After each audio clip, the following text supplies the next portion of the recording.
All right, thank you, Deutschland, for being with us for that. And it's time with that for the Indian national anthem, requesting all Indian dignitaries assembled over here to please take the stage.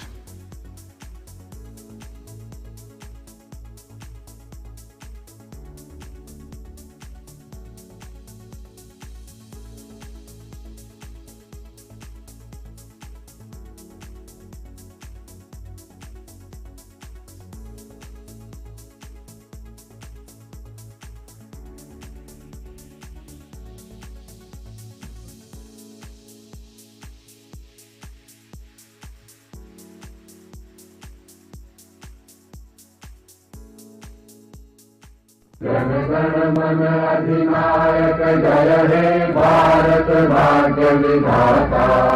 Punjab Sindhu Gujarat Maratha Dravida Utkal Ganga. Vindhya Himachal Yamuna Ganga उच्छल जलधि तरंगा। तब शुभ नामे जागे तब शुभ आशीष मांगे। गाहे तब जय गाथा। जन गण मंगल दायक जय हे भारत भाग्य विधाता। जय हे जय हे जय हे जय जय जय जय हे।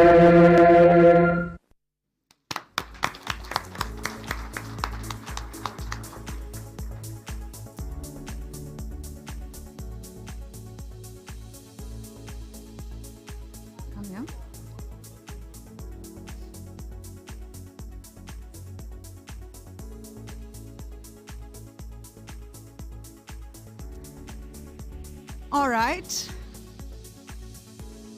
Please kindly settle down so that we can get the proceedings started.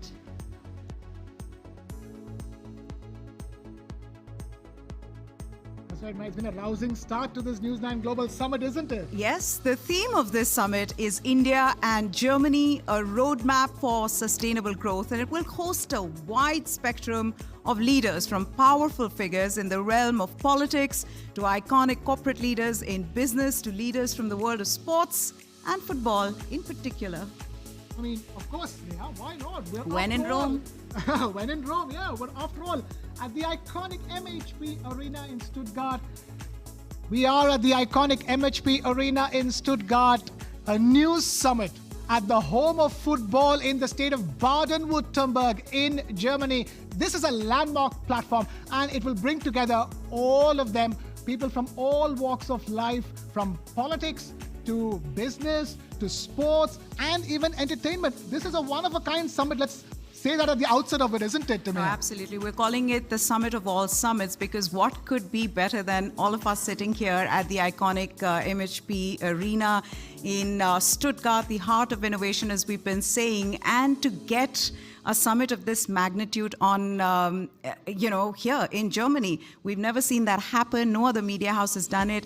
And TV9, India's largest media house, managed to pull this off. So yes, hats off to everybody who was involved in this. And of course, this is a beginning really of this Indo-German partnership for us. And hopefully this just gets bigger and better as we go along. Right, we're just beginning. We have the august presence of some of the most senior ministers from Germany and India. We have Union Minister Ashwini Vaishnav with us, ladies and gentlemen. We have Union Minister from India, Jyotiraditya Scindia, with us over here. Big round of applause to two senior Indian ministers for taking time out to be with us over here at the News9 Global Summit, the summit of all summits. As we've been telling you, India's largest news network holding India's biggest media summit on foreign soil. As people take their seats and settle down, we are getting this summit underway. And, it is a moment like no other may have. Yeah. Because and usually these things happen at very staid, straight-jacketed, events kind of stuff. This is nothing like that, is it? Yeah, I think what stands out over the next 3 days would be the diverse conversations, dialogues that we will have with each other. We've got some very interesting panels for you. I mean, from sports to politics, there's one that I'm particularly excited about, sports diplomacy, and how sports and entertainment can be used as a soft power. There's, of course, then India's growth as a footballing nation. In Stuttgart, that's the best for with the football and Germany so closely linked with football being religion for the Germans, just like cricket is for India. So a lot to look forward to, really. A lot to look forward to, and sustainability is the core of it all. And it is a 3-day summit that also has a one-of-a-kind cultural Indian performance. We'll not tell you more about it.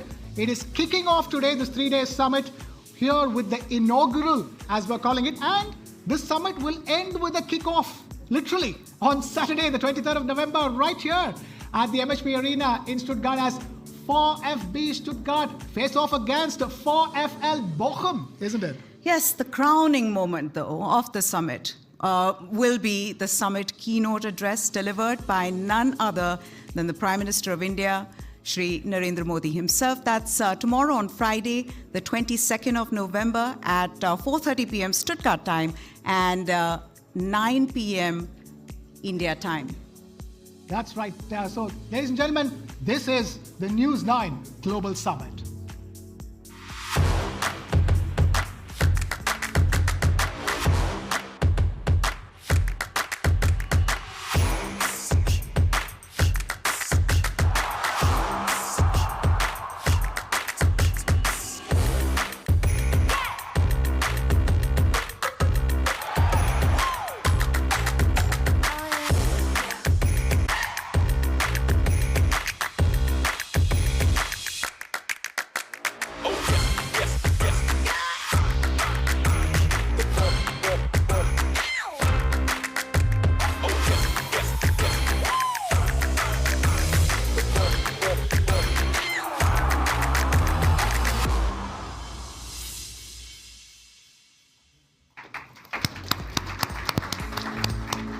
That's right. That is a snapshot of what the summit is all about, with, of course, as Meha was talking about, the summit keynote address by none other than the Prime Minister of India himself, Shri Narendra Modi. Even as we await that summit keynote address by PM Modi, we have some senior Indian ministers amongst us who will be delivering their ministerial addresses. Union Minister for Railways, Information and Broadcasting and Electronics and IT, Mr. Ashwini Vaishnav, and Union Minister for Communications and Development of Northeast Region, Mr. Jyotiraditya Scindia. And from Germany, we have Minister President of Baden-Württemberg, Mr. Winfried Kretschmann, and the State Secretary for Political Coordination and Europe in Baden-Württemberg, Mr. Florian Hassler. Yes, this summit begins with the inaugural today, featuring insightful conversations. There are going to be panel discussions, and since it's all happening at an iconic football stadium, it's only fair we're connecting it with the beautiful game. So we have playoffs, coach speaks, and of course, the golden ball address by India's Prime Minister Narendra Modi. That's right, the coach speak, playoffs, we even have the opening whistle as well. We'll get to that. That's day one. We're talking about match day two, as we're calling it, day two of the summit, will be a day-long summit with keynote addresses by policymakers, insightful conversations with leaders, breakaway meetings, and it will also feature some cultural bonanza, and it will end with an awards night where we will honor icons from across different walks of life with the Global Icon Awards, and as well as we'll be honoring stalwarts from the auto industry in our Auto Owners segment as well. Of course, we are in Stuttgart. How can we not honor the auto stalwarts?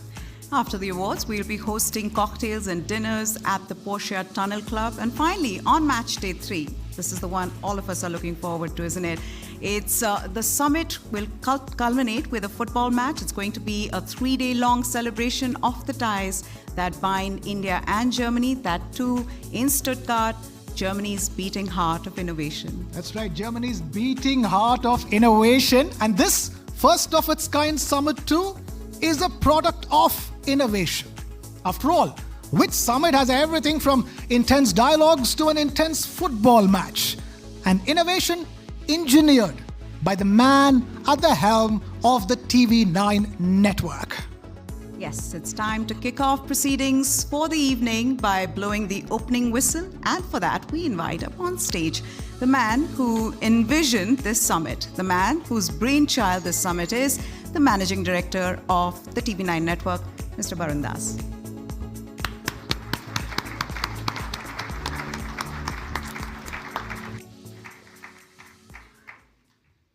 Thank you, Meha. Thank you, Krishna. Namaste, Germany. Guten Abend, India. Thank you, Germany, for inviting TV9 network, the largest news network of the largest democracy of the world, to Stuttgart, the wonderful city of precision and perfection. For me and the entire TV9 network and our co-host, VfB Stuttgart, it is a historic moment. Life is a great journey. I have often said to my family and friends that if I have to settle down to live in any other country other than India, Germany it would be. It is perhaps not without reasons. I come from the land of Nobel laureate Rabindranath Tagore, a household name in Germany. Tagore visited Germany in 1921, 26, and 1930. Martin Kampmann, a German author who has translated Tagore's work, puts the scholar in context. To quote Mr. Kampmann, wherever he spoke, the halls were packed. The newspapers reported scuffles and regular fights by people who were refused entry. The local media hailed the Indian poet as a wise man from the East and a mystic and a messiah. Now that was a century ago. As serendipity would have it, here I'm standing before you to welcome you all to the first ever news media summit of this scale at a global venue. And Stuttgart, Germany, it is.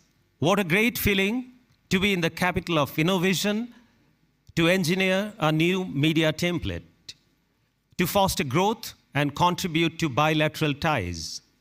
Singing together the national anthems of Germany and India is a moment that I'll cherish forever.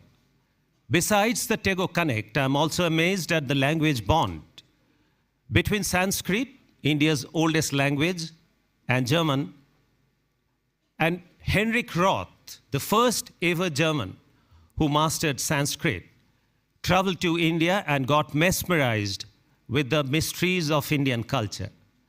Friedrich Schlegel and August Schlegel were Indologists who deeply researched the intricacies behind the fascinating language of Sanskrit. Now, Sanskrit is being taught in all the top universities in Germany. It is such a core DNA match that binds India and Germany like no one else. I'm happy to share that we have an exemplary lineup of thought leaders discussing the roadmap for a new axis between Germany and India at the News9 Global Summit.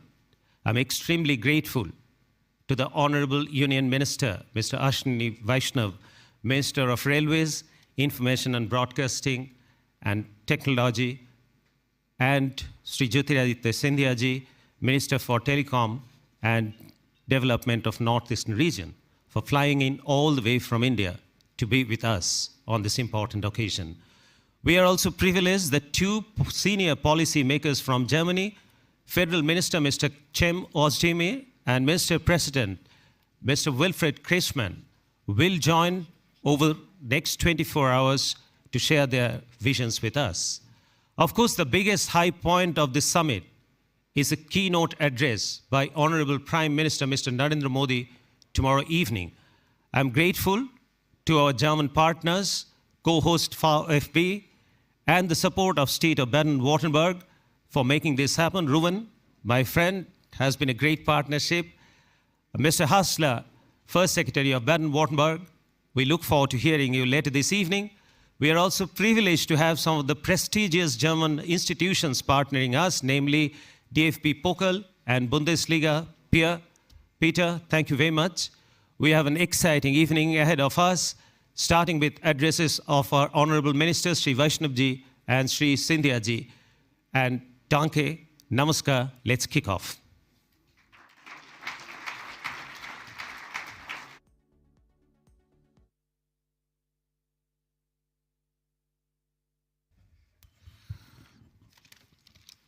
All right.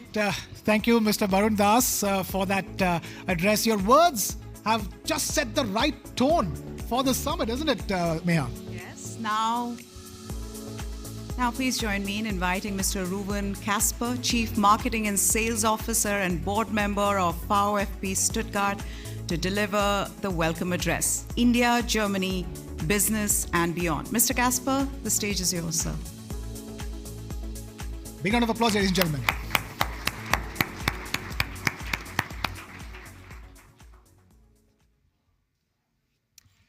Namaste, ladies and gentlemen, our honored guests, our Excellency Minister Scindia, our Excellency Minister Vaishnav, my dear friend Barun Das, my dear friend Florian Hassler, and esteemed partners from India and Germany. Welcome to Baden-Württemberg, welcome at VfB Stuttgart, and welcome at the News9 Global Summit. It is both an honor and a privilege to stand in front of you today at this remarkable Indo-German summit, here in wonderful Stuttgart, a city renowned for the innovation and engineering and, of course, the big passion for football. At the outset, let me warmly welcome you all at the MHP Arena, home of our football club VfB Stuttgart. While this space is normally filled with the energy of over 60,000 fans every match day, the next 2 days it hosts something equally dynamic. The shared aspirations and ambitions of two nations whose collaboration holds boundless potential. And therefore, the right people are here today, tomorrow, and on Saturday. The theme, India-Germany, business and beyond, could not be more timely of relevance than these days of geopolitical uncertainties. Over the years, India and Germany have built an enduring partnership that extends far beyond trade.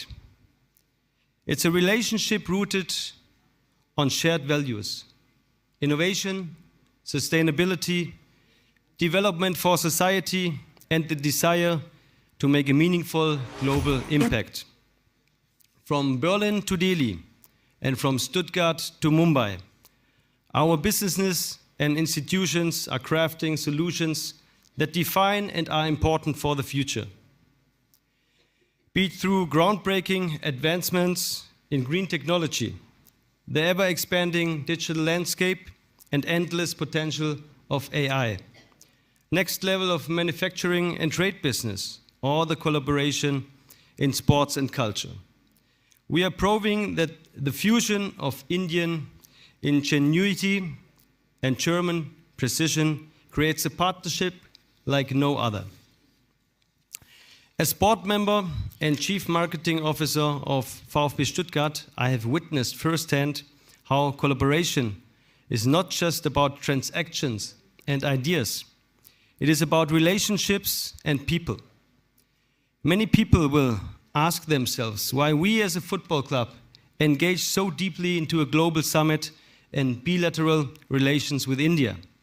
The answer is because we are more than just a football club. We are a strong platform, bringing networks together and being an engine for culture and business for the region and beyond. And because we know how strong sports can build bridges between people, states, and businesses, that football, much like business, goes beyond borders. It brings together people of diverse cultures, unites them with shared goals, and fosters a sense of community. Similarly, the Indo-German partnership is not just about profit margins. It's about progress that uplifts societies on both sides. And because in Stuttgart we believe in India and the potential of the Indo-German relationship.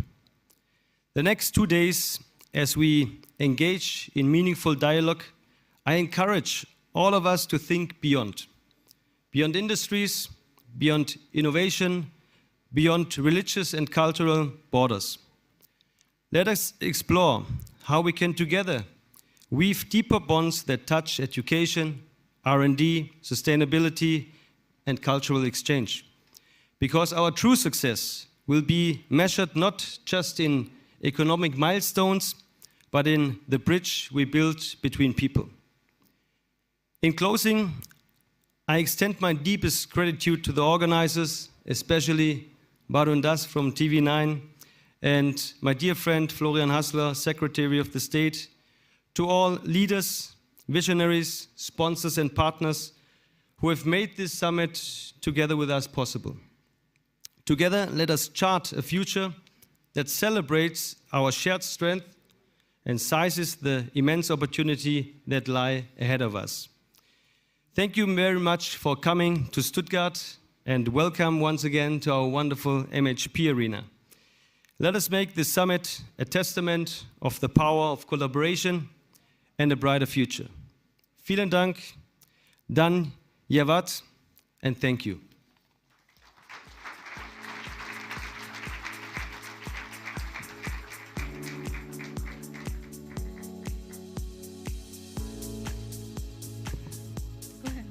All right, thank you, Mr. Kasper, for that, for sharing your vision. It's a time now to invite Mr. Florian Hassler, the State Secretary for Political Coordination in Europe in the state of Baden-Württemberg, who will deliver the state welcome address. Mr. Hassler, we can't wait to hear your thoughts. All yours.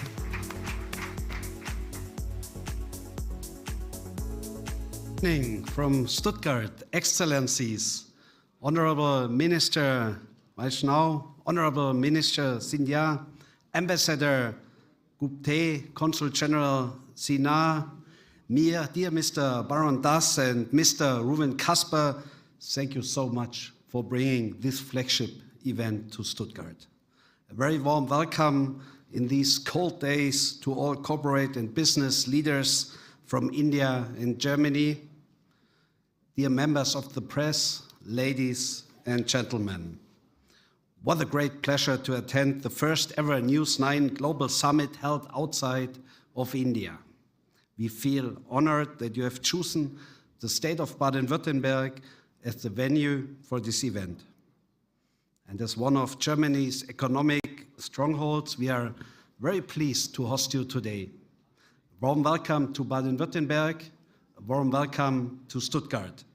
The MHP Arena here in Stuttgart, home to our famous football club VfB Stuttgart, is the perfect location for this summit. As the State Secretary for Political Coordination, European and International Affairs, I of course follow the international activities of VfB Stuttgart pretty closely. As you can imagine, as a die-hard VfB Stuttgart fan, not only the business activities, but also the international activities on the football pitch. We are so happy that Champions League football is back in Stuttgart again. This is a great occasion for this club and for our state.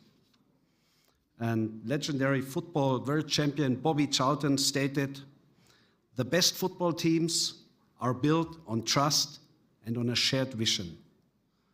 Indeed, trust and a shared vision are essential for a winning team in football, as in business, as in politics. And India and Germany make a winning team. We are friends. We share long-standing and strong strategic and economic partnership. The German-Indian government consultations in Delhi some weeks ago boost this partnership. Our shared ties are further reflected in the growing number of Indians living in Germany. 4 times more Indians live in Germany than only 1 decade ago. But why, ladies and gentlemen, is Baden-Württemberg and VfB Stuttgart such a perfect location for this summit? And there's one reason Not the only reason, but one reason is football is in our hearts. Okay, ladies and gentlemen, football was founded in the UK. But we in Baden-Württemberg did what we do best. We tinkered and improved it on a daily basis. There is no other region in the world where so many groundbreaking innovations were made in the past. Think of cars, think of bikes, think of dolls or teddy bears, and many more things that have improved all our lives. And in Baden-Württemberg, we also have been very creative in football-related issues. Or, ladies and gentlemen, can you imagine the game we all love without the gloves of a goalie, without red cards, or without a penalty shootout? All these ideas come from people living in this state. Ladies and gentlemen, Baden-Württemberg is an economic powerhouse, and so is India. For many decades, our companies have been active in India. Some like Bosch for a century. Baden-Württemberg has a long-standing and deep relationship with India. In recent years, more and more Indian companies and highly skilled Indian professionals have chosen to establish themselves here in the land of opportunities, enriching our communities, enriching economies alike. Since 2015, Baden-Württemberg has maintained a state partnership with Maharashtra. We have set up a service desk for skilled migration at our state's cooperation office in Pune. Last year, the trade volume between India and Baden-Württemberg exceeded 4 billion euros. Of the nearly 500 partnerships between German and Indian universities and institutions, over 90 are based here in Baden-Württemberg. Ladies and gentlemen, we are meeting today around the topic of India, Germany, a roadmap for sustainable growth. And despite geopolitical and national challenges, both in politics and economies, our main achievement should be to create a world for the future generations. And I'm delighted to see such a distinguished audience from both India and Germany. And I look forward to all exciting speakers and issues today. May this summit be a great success. Thank you very much.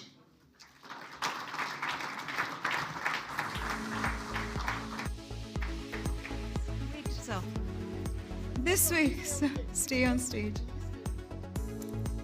Thank you so much, sir, for your thoughts. We'd like to call Mr. Barun Das and Mr. Rowan Casper to give Mr. Hassler a token of our appreciation, sir. That's right, we have a shawl from India and a stole from Germany.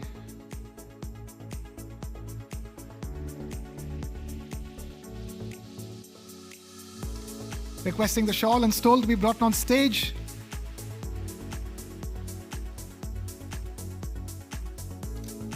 Oh, in fact, we have a jersey. That's our token of appreciation as well. Huge round of applause.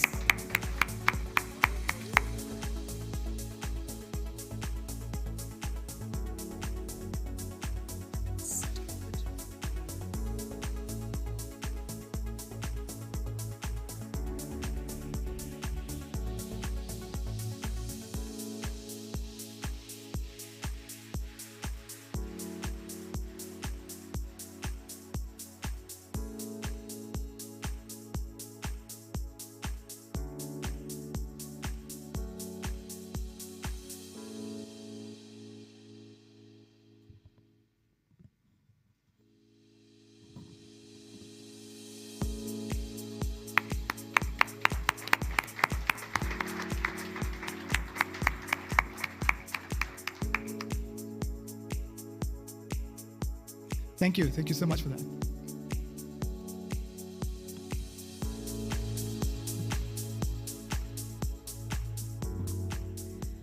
Ladies and gentlemen, it's a great honor for me to introduce our next guest, Shri Ashwini Vaishnav, Honorable Minister of Railways, Information and Broadcasting, and Electronics and Information Technology. Sir, please come and deliver the keynote address.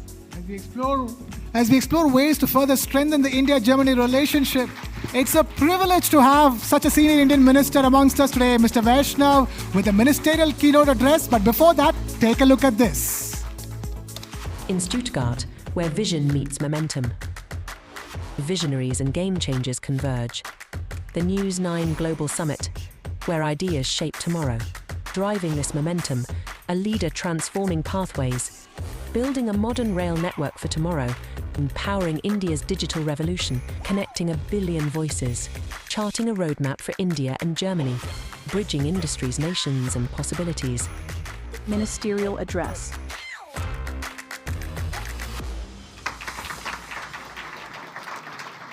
Thank you.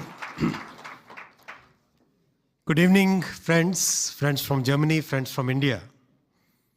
My special welcome to Cabinet colleague, Senior Cabinet colleague, Shri Jyotiraditya Scindia ji, Indian Ambassador to Germany, Shri Ajit Gupte ji, senior officials from Government of Baden-Württemberg, and friends from the industry. On behalf of my country, India, I extend my warmest wishes to the people of Germany and the government of Germany. Friends, it is indeed an honor to stand before you today as we celebrate the enduring partnership between India and Germany. Our partnership is deeply rooted in shared values, particularly our commitment to democracy and sustainable development. We share a common passion for clean growth and sustainable development. Friends, as we stand today, we are living through one of the most transformative phases of the 21st century. In the last 5 years, the world has seen 3 major events which are like once in a century. We had a major pandemic and we had 2 major geopolitical conflicts. More than that, 2024 is the year in which the world, the democratic world, is seeing elections across the globe. Close to 60 countries are holding elections. I would like to make my presentation in the context of the democratic world, the elections, the changing geopolitical scenario. Friends, we also had an election just about 6 months back. This election, if you look at the numbers, we had 968 million voters, 968 million, 750 political parties, and more than 1 million polling booths.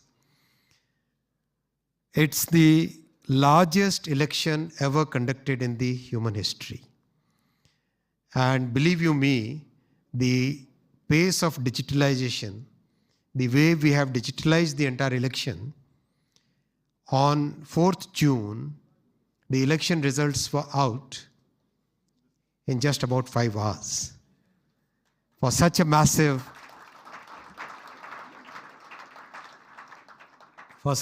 exercise. What's important is that our ruling coalition, the National Democratic Alliance, in which the Bharatiya Janata Party, BJP, is the biggest constituent, that was re-elected for the 3rd time consecutively. And this kind of thing has happened only once in 6 decades in India. In a democracy as vibrant as Indian democracy is, getting re-elected for the 3rd term shows the confidence that the people have in the policies, in the work, in the way these policies were executed by Prime Minister Shri Narendra Modi ji, whom you are going to hear tomorrow. India voted for stability and continuity. The electoral success is basically an endorsement of the 10 years of transformative change. 10 years ago, when Prime Minister Shri Narendra Modi ji took the responsibility for governing the country, for leading the country, India was the 10th largest economy in terms of GDP. At that time, Indian economy was frequently referred as one of the fragile 5 economies. Public confidence in institutions was low. There was an overall negative outlook in the country. Today, just in a decade, we are already the 5th largest economy in terms of GDP. And by the end of this decade, By 2030, we would be the third largest economy in the world. We are today the fastest growing major economy, and very consistently, I can say with 95% confidence interval, that we are going to continue to grow in the 6 to 8% growth band over the next many years. Inflation is under control. 4 to 6% is the inflation. In our economy, 4 to 6% is the target that we have kept. What's more important is the central government's balance sheet is a very healthy balance sheet. Compared to the rich world, which spent more on consumption as a response to the pandemic, India focused on investment. So we today have a balance sheet which is a very healthy balance sheet. The central government's debt is just about 57% of the GDP. And it's a very balanced kind of growth in the debt where the GDP growth rate is higher than the growth rate of the debt. What I want to share with all of you is the thought process behind this. The success that we are seeing today is not a coincidence. This is the result of a clear, well thought out strategy, meticulously executed by the government of Prime Minister Shri Narendra Modi ji. Let me explain the 4 pillars of this growth strategy. First pillar of this strategy is public investment in physical, social, and digital infrastructure.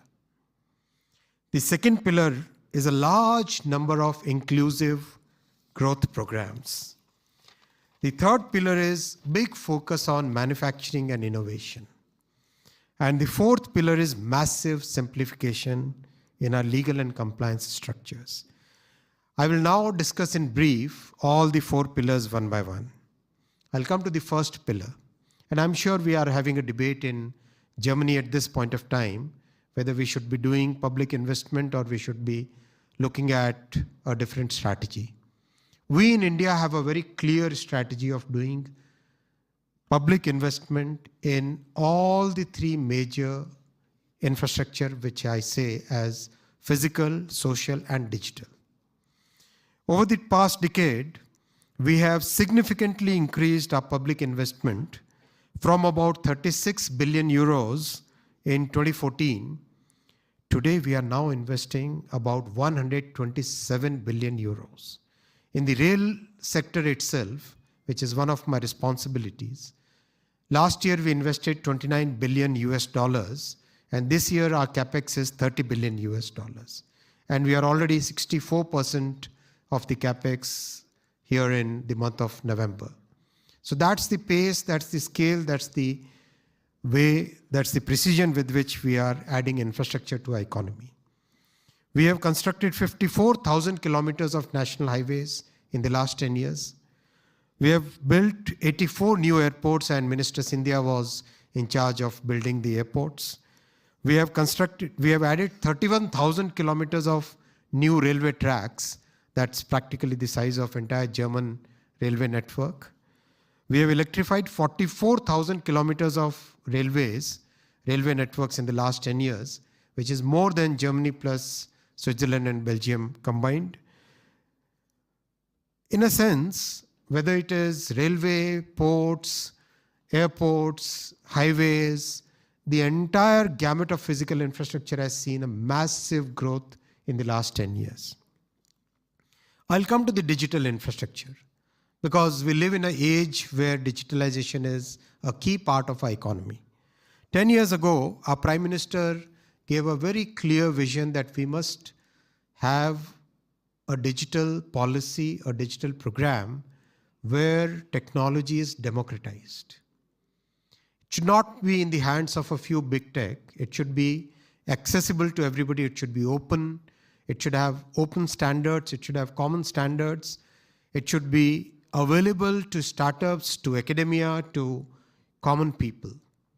And that created, that thought, that vision created the Digital India program, in which today we have solution after solution where the basic tenets of democratizing technology are followed, and we have solutions at a population scale. Today, India has 1.2 billion telecom subscribers, 600 million plus smartphone users, and we have what we call DPI, Digital Public Infrastructure, in which we have created individual constructs, for example, digital identity, for example, digital document system, for example, digital payment system. Each of these systems are very powerful in themselves, but when combined together, they have a potential of solving population scale problems in a very effective way. For example, the payment system that we follow, it's called the UPI. That payment system today serves about 400 million users, processing almost 17 billion transactions a month, and annual transaction value is 2.8 trillion euros. What's important is the settlement time for funds to get transferred from one account to another is consistently less than 2 seconds. Consistently less than 2 seconds.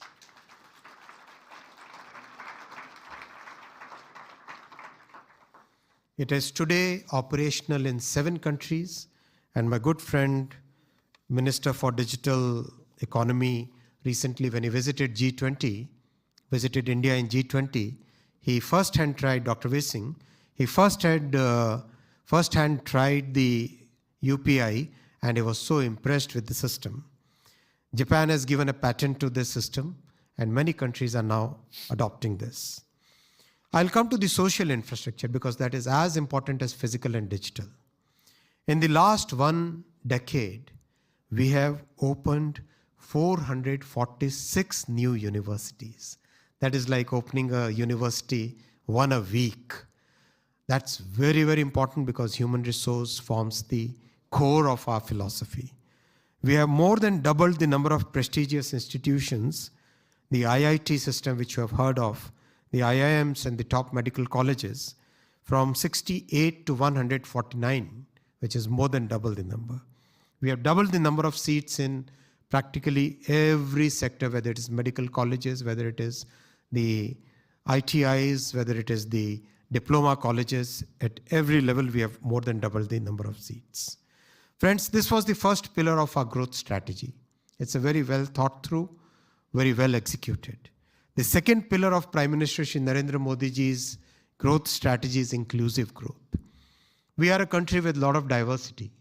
We are a country where incomes can vary from very low incomes to very high incomes. So it's very important that in a society like this, we take care of the people at the bottom of the pyramid. So our Prime Minister took very focused measures, very clearly defined measures which transform the lives of the people at the bottom of the pyramid. I'll share some numbers with you. In 10 years, we opened 540 million bank accounts. That's more than the population of whole of Europe. 540 million bank accounts. So that many people got into the formal banking system. Imagine the power that comes with it. Savings, access to credit, access to so many other ways of growing your own business, growing your economic activities. We have a public housing program in which we have built 40 million houses for the poor families. We have given free cooking gas connections. Imagine changing the habits from wooden stove to a cooking gas-based cooking for 100 million families. 100 million families in 10 years. We have constructed toilets in about, again, 100 million homes. 140 million homes. And this is something that we are continuing. Very recently, just about a couple of months back, the government approved construction of 30 million more houses. Our healthcare program now covers 350 million citizens, and we have recently announced free healthcare for all the citizens above the age of 70 years. This is a humongous program. Nowhere in the human history has been a program for inclusive growth of this magnitude in such a short period of time. And the result is amazing. 250 million people have come out of poverty in just 10 years. This is something which has not been seen any other country at any period of time. This is what we mean by real inclusive growth, growth that truly reaches the people. That was the second pillar of our growth strategy. The third pillar is manufacturing and innovation. India has long been seen as a services economy. However, through the initiatives like Make in India and Startup India, our Prime Minister Shri Narendra Modi ji has today created a vibrant manufacturing and innovation ecosystem. So the third pillar of our growth strategy is the focus on manufacturing and innovation. Decade ago, when we talked of startups in India, we couldn't count more than about 300 or 400 startups. Today we have more than 150,000 startups in the country, and more than 100 unicorns, which is more than probably a large continent. That's the number of unicorns we have in our country. Mobile manufacturing grew from 2 billion euros to close to 50 billion euros now. Millions of jobs are created. The same is the story with telecom gear, with defense equipment, with automobile growth, with practically every sector, chemicals, with textiles. Every sector growth in manufacturing is seen as one of the major planks of the last 10 years. In our innovation strategy, we have also developed many new products. We recently completed the development of 4G and 5G telecom stack in the country, and Minister Scindia will speak about it. We completed the development of semi-high-speed Vande Bharat trains. Close to about 90 trains are running today, very successfully. Today I traveled from Munich to Stuttgart in the ICE train, and I was measuring many of the parameters, including acceleration, including the noise level in the train, including the vibration level. And I'm very happy to share with you that on most of the parameters, Vande Bharat would stand as an equal to the ICE train. So we have started working on the semiconductor industry, and this is, as you know, we have a very vibrant design ecosystem, but now we have started into the manufacturing of semiconductors, and within a short time frame of 2 years, today we have 5 projects on which the construction is going on, and about 70 billion euro investment will be done.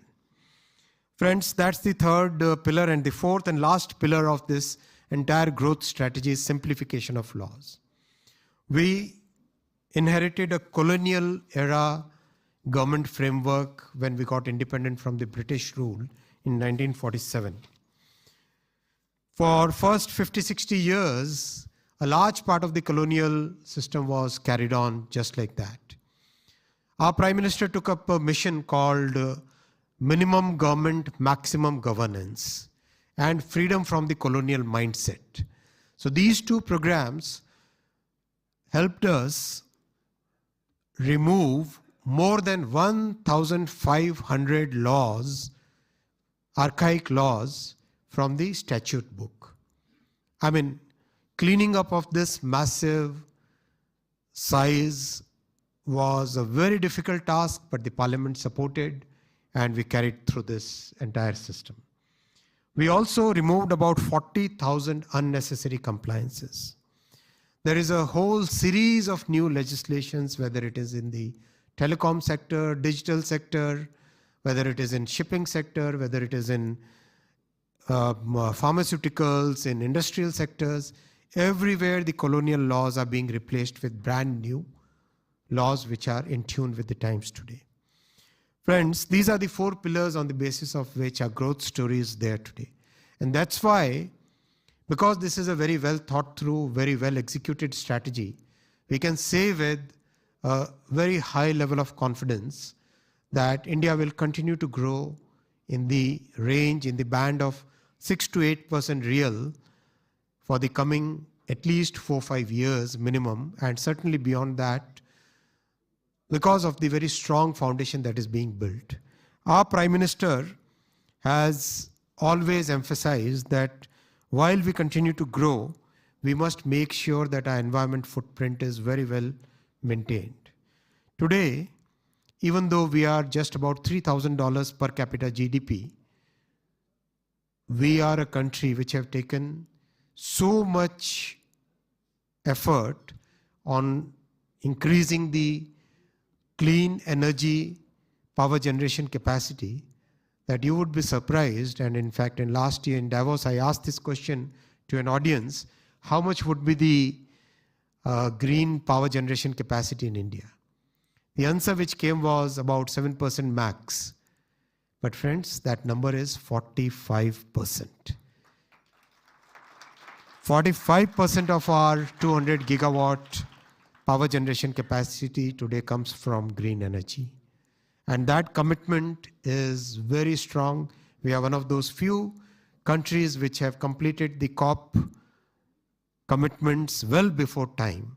And Indian Railways, which carries 2.5 crore, that is 25 million people, correct? No? 25 million people every day, and actually 7 billion people every year. We are going to be net zero by 2030, well before that. So those kind of commitments are the commitments with which we are working.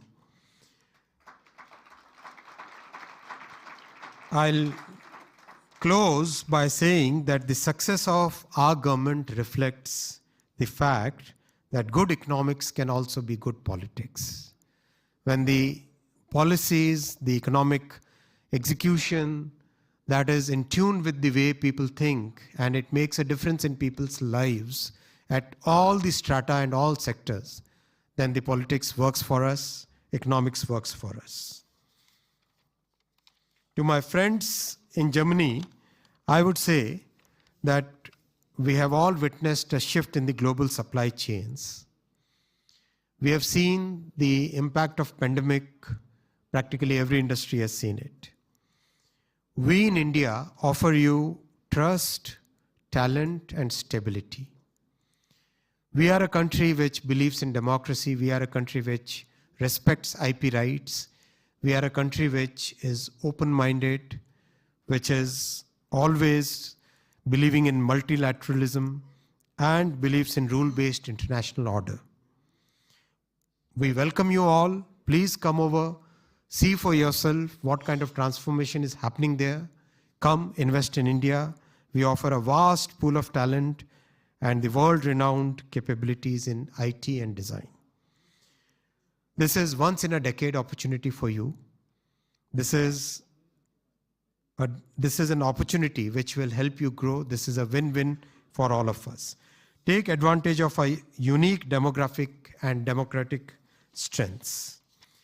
Friends, thank you very much for inviting me here today, and special congratulations to TV9 for organizing the Global Summit in Germany, in Stuttgart here. After championing local media, now you are truly becoming global. Congratulations to you. To all my German friends, I extend a heartfelt invitation to visit India and witness the transformation, experience our curry, and experience the, I understood that something has become very popular here in Germany. Kya hai? Mango lassi. People told me that people are like, everyone is asking for mango lassi here. That's good. So this 5,000-year-old civilization welcomes you. Thank you very much. Vielen Dank. Thank you very much.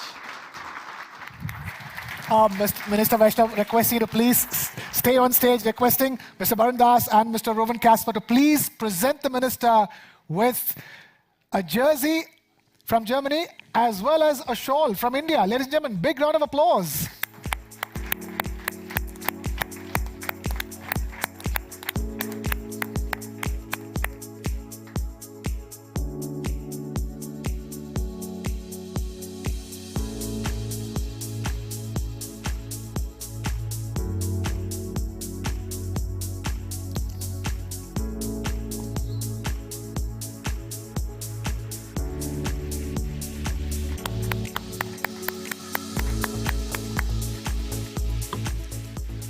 Thank you so much, sir. You're a very busy man. We're grateful you took some time out for the summit. Thank you for your presence once again. Time for another senior minister from India, Shri Jyotiraditya Scindia. But before we call you, sir, let's take a look at this. In Stuttgart, where innovation meets legacy, a global confluence unfolds. The News9 Global Summit, where ideas shape tomorrow. At its heart, a transformative leader, a voice for sustainable growth, bridging innovation with impact, progress with purpose, charting a roadmap for India and Germany. Join him as he maps the agenda for sustainable progress. News9 Global Summit.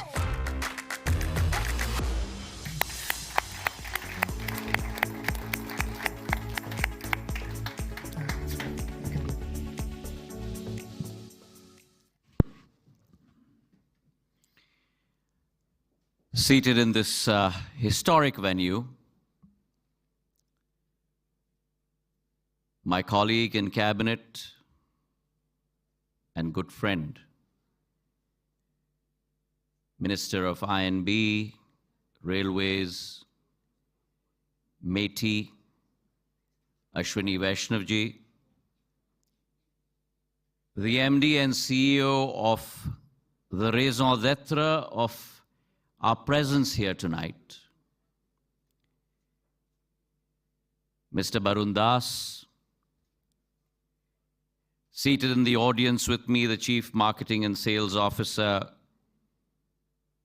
of VfB Stuttgart, Mr. Rowan Kasper, State Secretary for Political Coordination of Baden-Württemberg, Mr. Florian Hassler, our Indian Ambassador, Mr. Ajit Gupte, our Consul General, Shatrughan Sinha ji, an old family friend and in a league of his own, someone who has taken India to shores across the seven seas, Chairman and Managing Director of Kalyani Forge, Baba Kalyani ji, members from the Indian diaspora, my friends in Germany, ladies and gentlemen, welcome to this wonderful event that has been hosted by Mr. Barun Das and TV9. I was ruminating while coming here that it's probably the first time in the history of not only Indian media, but probably media worldwide, and I stand to be corrected, that an event of this magnitude scale is being held and at a historical MHP arena,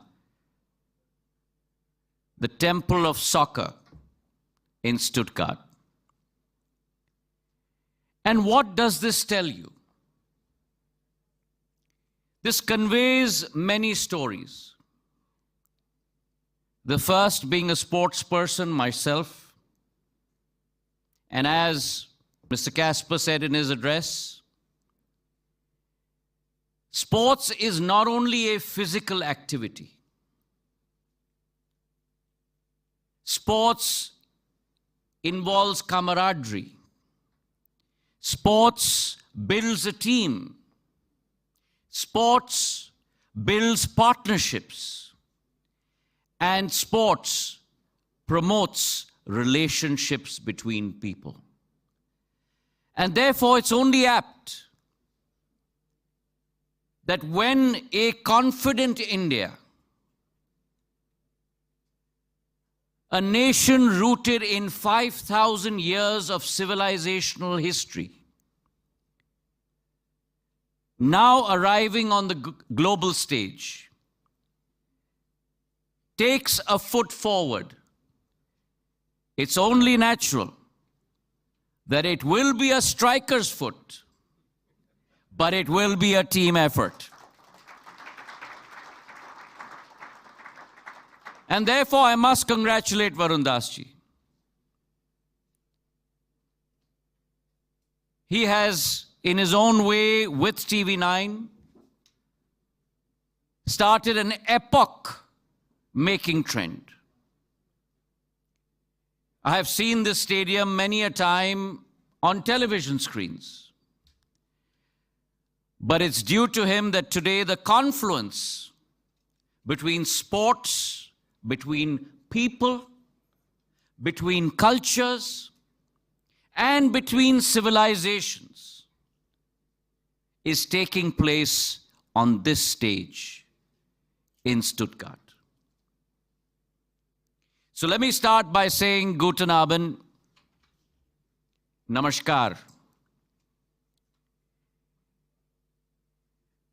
My address today is going to talk about our countries, our histories, our civilizations.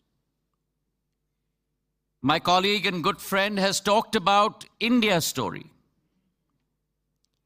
But we are gathered here today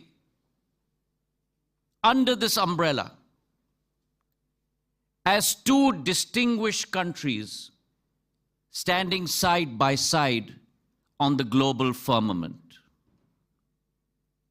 One, in the heart of Europe,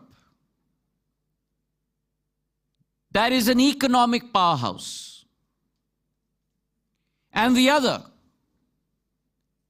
on the southern side of the globe, that today has risen as a beacon of hope, a beacon of reliability, a beacon of trust, and a beacon for the world to look upon in the form of Bharat Mata, my India.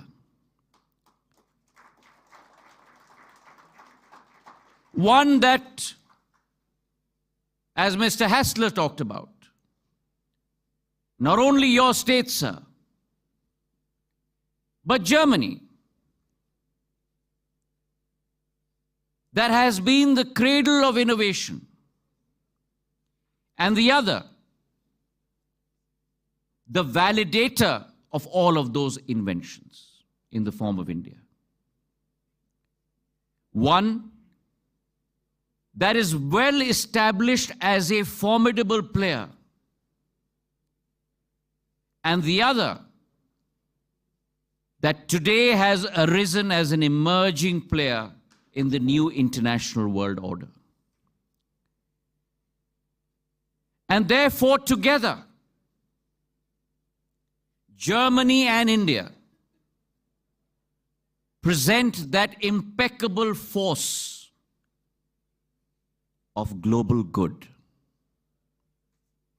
And therefore, I stand before you on this podium, paying tribute to the capabilities, the potential of both Deutschland and Bharat Mata. And isn't it a fascinating truth that two countries that are so far apart, thousands of kilometers, will still share such important complementary strengths? Unique strengths that are brought onto the global stage by both countries. Germany as a paragon of engineering excellence. And we see that all around us in Stuttgart. Whether it is Bosch or Porsche or Mercedes. Engineering excellence and sustainability. And the two in this era of mankind must go hand in hand. India too follows that principle,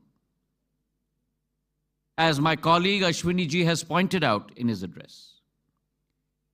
So on the one hand, a paragon of excellence, a paragon of engineering, a paragon of sustainability. And the other in the form of India, representing youthful prowess. 70% of India's population under the age of 35.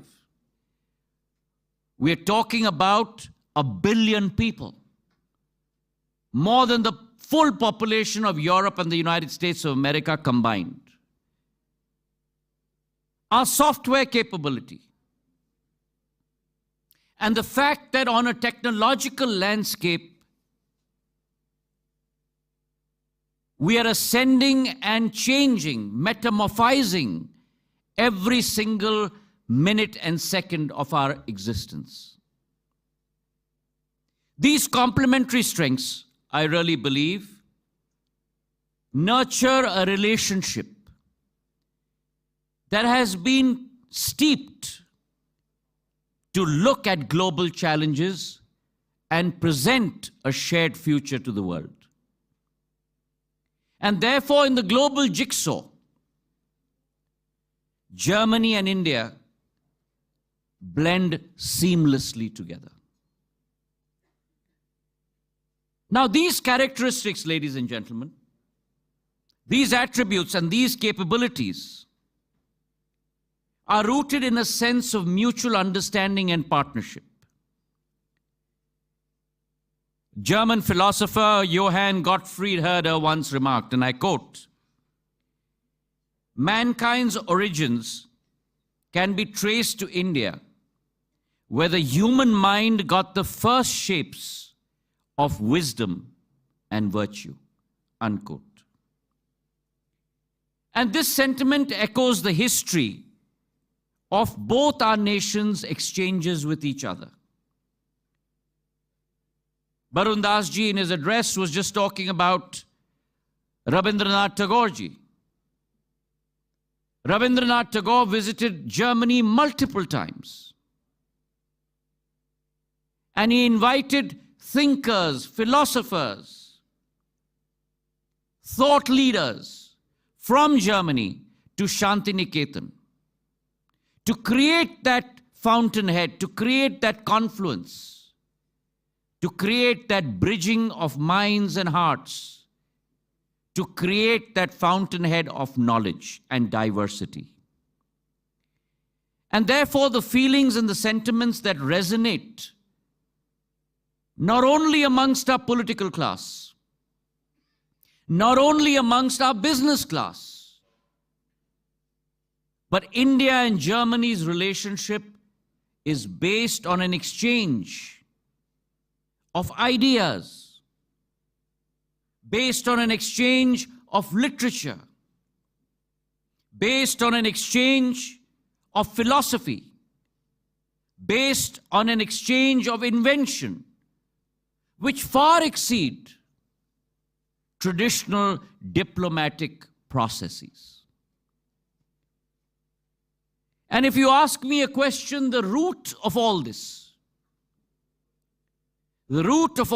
lies in the capability of our people.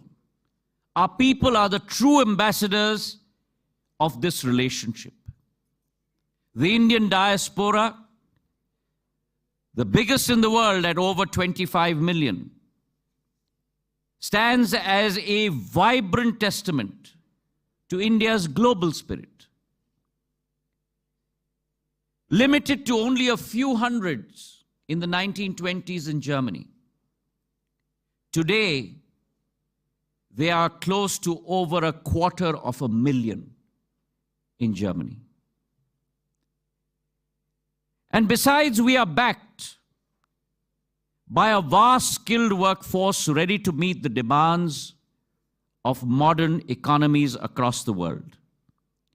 Whether it's in the automation industry, the manufacturing industry, in IT, in nursing, across the board, a multitude of opportunities where Indians are not only visible, but Indians are invaluable Indians help in forging new paths of collaboration between people, grounded in our strengths. And India's dynamism, with its vast engineering commitment and capability, meets Germans' expertise, both in precision, in design, and in quality. And therefore, the 50,000 students that today are immersed in scholastic pursuits in Germany form a very, very key bridge to this relationship. The faith of Germany in the capacity and capability of our Indian talent stands on 4 pillars: democracy, demography, data, and demand, both powered by technology and our infrastructure. In the last decade, under the leadership of Prime Minister Narendra Modi, India has transformed. India has covered ground that she was not able to cover in the 6 decades prior to the last decade. Some of the statistics that my friend Ashwini ji portrayed amongst all of you, whether it's the area of airports, the area of highways, digitization, the area of telecom. India has transformed herself over the last decade. And it is this transformation. If you take the area of telecom alone, the fact that we've gone from 250 million internet users to 970 million. In the area of broadband, from 60 million users, 15 times to 924 million. Over 1.16 billion mobile subscribers. And mind you, while we look at that exponential growth, across that inflection point, costs have dramatically fallen. 1 GB of data that would cost close to $3.4 today costs close to about 11 cents. Voice that would cost 50 paise a minute today costs only 3 paise a minute. That's the capability and the size of transformation that India has gone through. And today, that transformation is seen by German companies that are in India. Take the example of Mercedes-Benz. When Mercedes-Benz first entered the Indian market over 35 years ago, they described their strategy in terms of strategic patience. Today, Mercedes is the largest luxury car manufacturer in India. And this also speaks to the arrival of Indian consumerism, which today has become sophisticated, has become advanced, has become discerning. And therefore, I do believe that if you look at the Indian market, which opens up tremendous opportunities for German innovators, German entrepreneurs, German businessmen, German startups, not only to make in India, but as Prime Minister Modi says, make in India, but make for the world. And I see 5 pillars on which this relationship can be strengthened. The first, bilateral trade. We are today at close to $26.5 billion in terms of bilateral trade. Germany is one of the largest FDI investors in India. Over 2,000 German companies today are present in India with an investment of greater than $15 billion. And leaders on both sides. Prime Minister Modi on one side, the German Chancellor, His Excellency Scholz, on the other, have been working assiduously to increase that exchange. The 7th IGC that was held in India was tremendously successful. And our German Chancellor, His Excellency Scholz himself, started off the German Incubator Accelerator program in India, by which Indian companies could enter the German market. The second pillar is the collaboration in the defense sector. The Indo-Pacific, no longer the Asia-Pacific, but the Indo-Pacific, security, peace and tranquility is mandatory in that area. And many Indian startups in the defense sector, many Indian companies in the defense area are today venturing forward. And that collaboration between Indian and German defense manufacturers can give a great fillip to international new innovation in the days to come. The third, going back to where I started from, is the cultural exchange between our people. And I believe that students,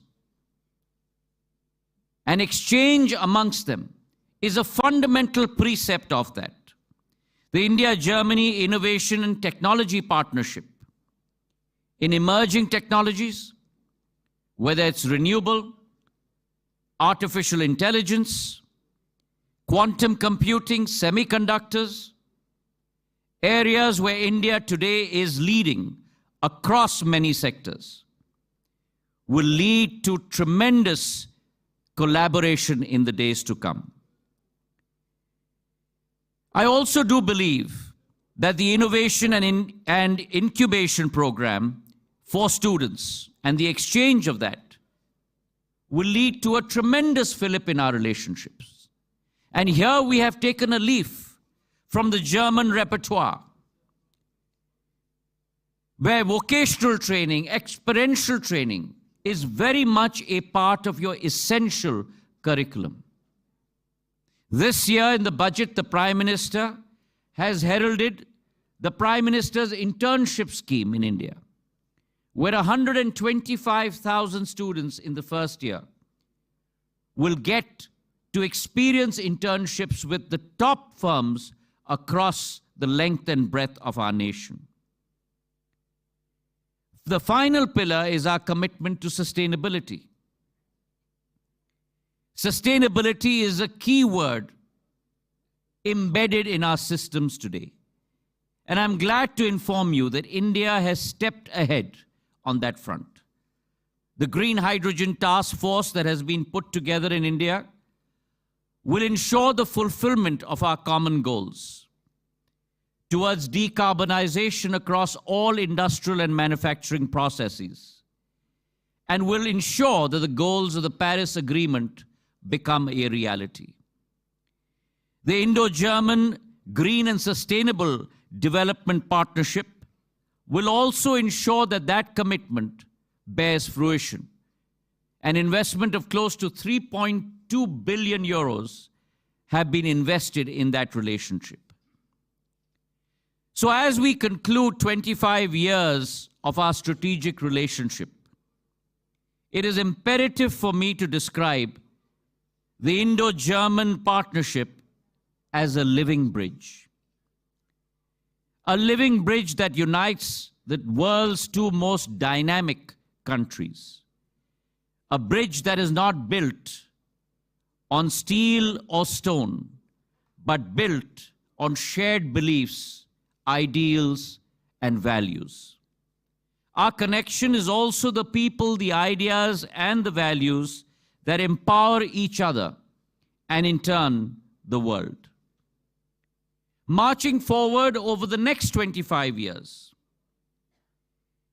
the greater promise of both countries to fulfill milestones in their individual national journeys. India on our path to promote and to gain and to become a Viksit Bharat, and Germany celebrating the centenary of your Federal Republic. Together, our nations can write a new chapter of global progress. As we embark upon that promise and that journey, we hold close to ourselves the spirit of Vasudeva Kutumbakam. The world is one family. This vision of unity and shared responsibility is now more relevant than others. Let me thank TV9 and Barun Das ji and the government of Germany for creating this opportunity, which will stand as a testament that when two countries unite, when innovation and progress unites, it sets upon a path, a beacon for the world to follow. Dankeschön. Thank you so much. Requesting Mr. Jyotirati Scindia, Minister Jyotirati Scindia, to please stay on stage so that we can present you with our token of appreciation, a jersey from Germany and a shawl from India. Ladies and gentlemen, huge round of applause.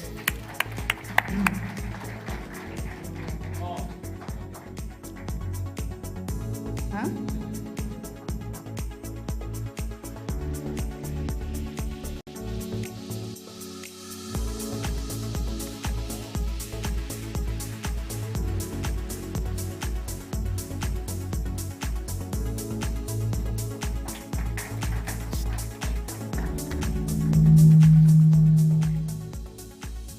Thank you, sir, for sharing your thoughts today here with us. And with that, it's time for the first coach speak of the summit.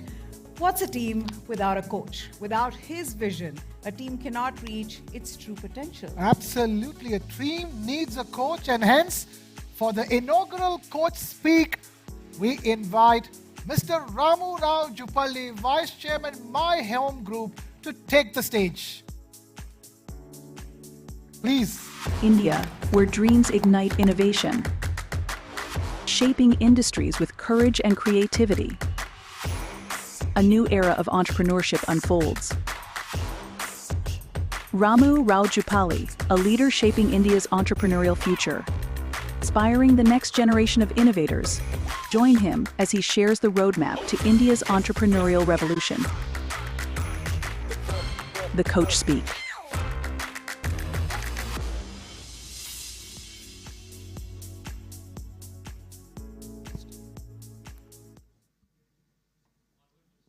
Is IT, Electronics and INB, Shri Ashwini Vaishnav ji, an Honorable Minister for Communications and Development of Northeast Region, Government of India, Shri Scindia ji.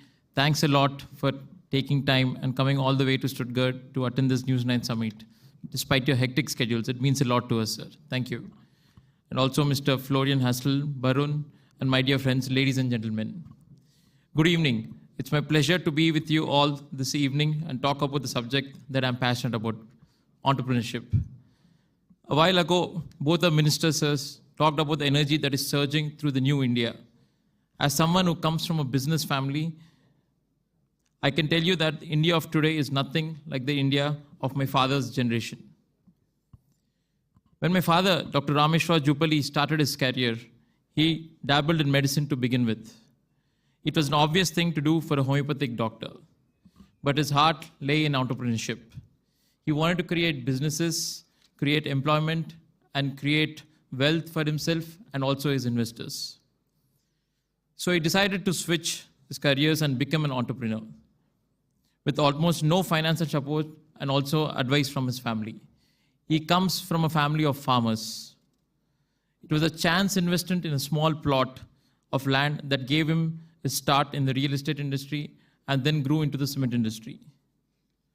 Today, the company that my father started, My Home Constructions, has developed more than 50 million square feet of construction, and currently we are doing almost 40 million square feet of developments and more 40 million in the active planning stage. And in the cement industry, we produce more than 12 million tons of cement annually, and now we are expanding to reach 20 million tons of annual capacity in the near future. The point is my father struggled really hard to create successful businesses. because India's regulatory and macroeconomic environment were not conducive for entrepreneurship. Today, for young entrepreneurs like me, it's a different story. India of today is bustling with entrepreneurial energy. Shri Ashwini Vaishnavji, Honorable Minister, has already mentioned about the unicorn startups, where India has more than 100 unicorn startups, that is startups that is valued more than $1 billion. There is money pouring in India from all corners of the world in recognition of the fact that the young country with thousands of young and brilliant youngsters, and of course, a population of 1.4 billion people. So what will the next generation entrepreneurs look like? For a young entrepreneur like me, I think there are both challenges and opportunities. The challenges is the expectations I have to myself, that I have to do better what my father did, and also that the India also provides unlimited opportunities, but one has to carefully choose which ones to pursue. But to my mind, a few things that are going to be extremely important. As an entrepreneur building future businesses, I would like to keep these 4 things in mind. The first one is the scale. I believe that the problems we seek to solve must be relevant to as many as people in the world as possible. Therefore, I would like to think beyond the boundaries of my own country. 2 is the technology. Technology will be the central to everything we do. It could be AI or even AGI, artificial general intelligence. I would like my businesses to have a strong digital base, even the traditional industries like the cement and steel. 3 is the sustainability. Sri Sindhya ji already talked about that. Global warming is not a future threat. It's today's existential crisis. We have to address this with urgency it deserves. Therefore, I believe that the DNA of my businesses must be green. And the last one, 4th, is the responsible capitalism. This is something that I've learned from my father. Without compassion, one cannot build businesses that last. I see an increasing concentration of wealth among a small number of people. The top 1% are estimated to 143% of the wealth globally. As with nature, economic excesses can lead to severe imbalances, not to mention social unrest. Therefore, my idea of next generation entrepreneurships rests on these 4 pillars. I look forward to having conversations to all of you later this evening. Thank you one and all.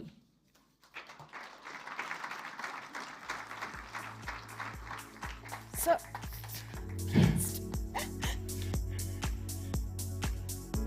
please requesting Reuven and Varun Das to please felicitate Mr. Jupalli on stage. Ladies and gentlemen, huge round of applause.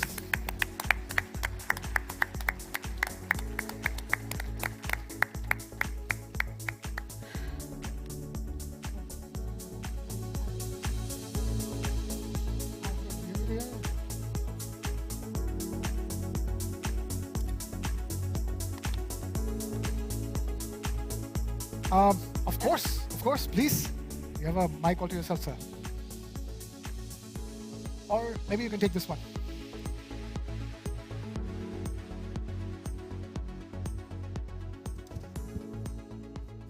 Hello. Yeah. I just wanted to introduce Ramu under another avatar. Ramu happens to be the shareholder of TV9 network, and he and his father, while I front all the operations, I do everything for TV9 network, but he and his father stand very firmly behind me, guiding me and supporting me that anything that we do. And we learn from each other every now and then. Thank you. Thank you, Ramu.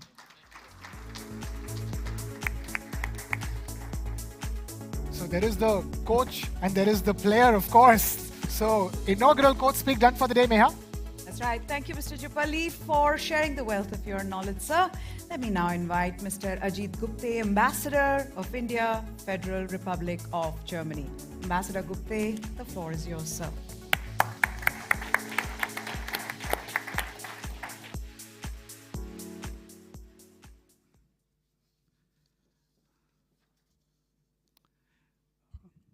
Honorable Minister of Railways, I&B and Electronics and Information Technology, Shri Ashwini Vaishnavji, Honorable Minister of Communication and Development of the Northeast Region, Shri Jyotiraditya Scindia ji, Managing Director and CEO of TV9, Shri Barun Das, State Secretary Florian Hassler, dear friends, Namaskar and Guten Abend.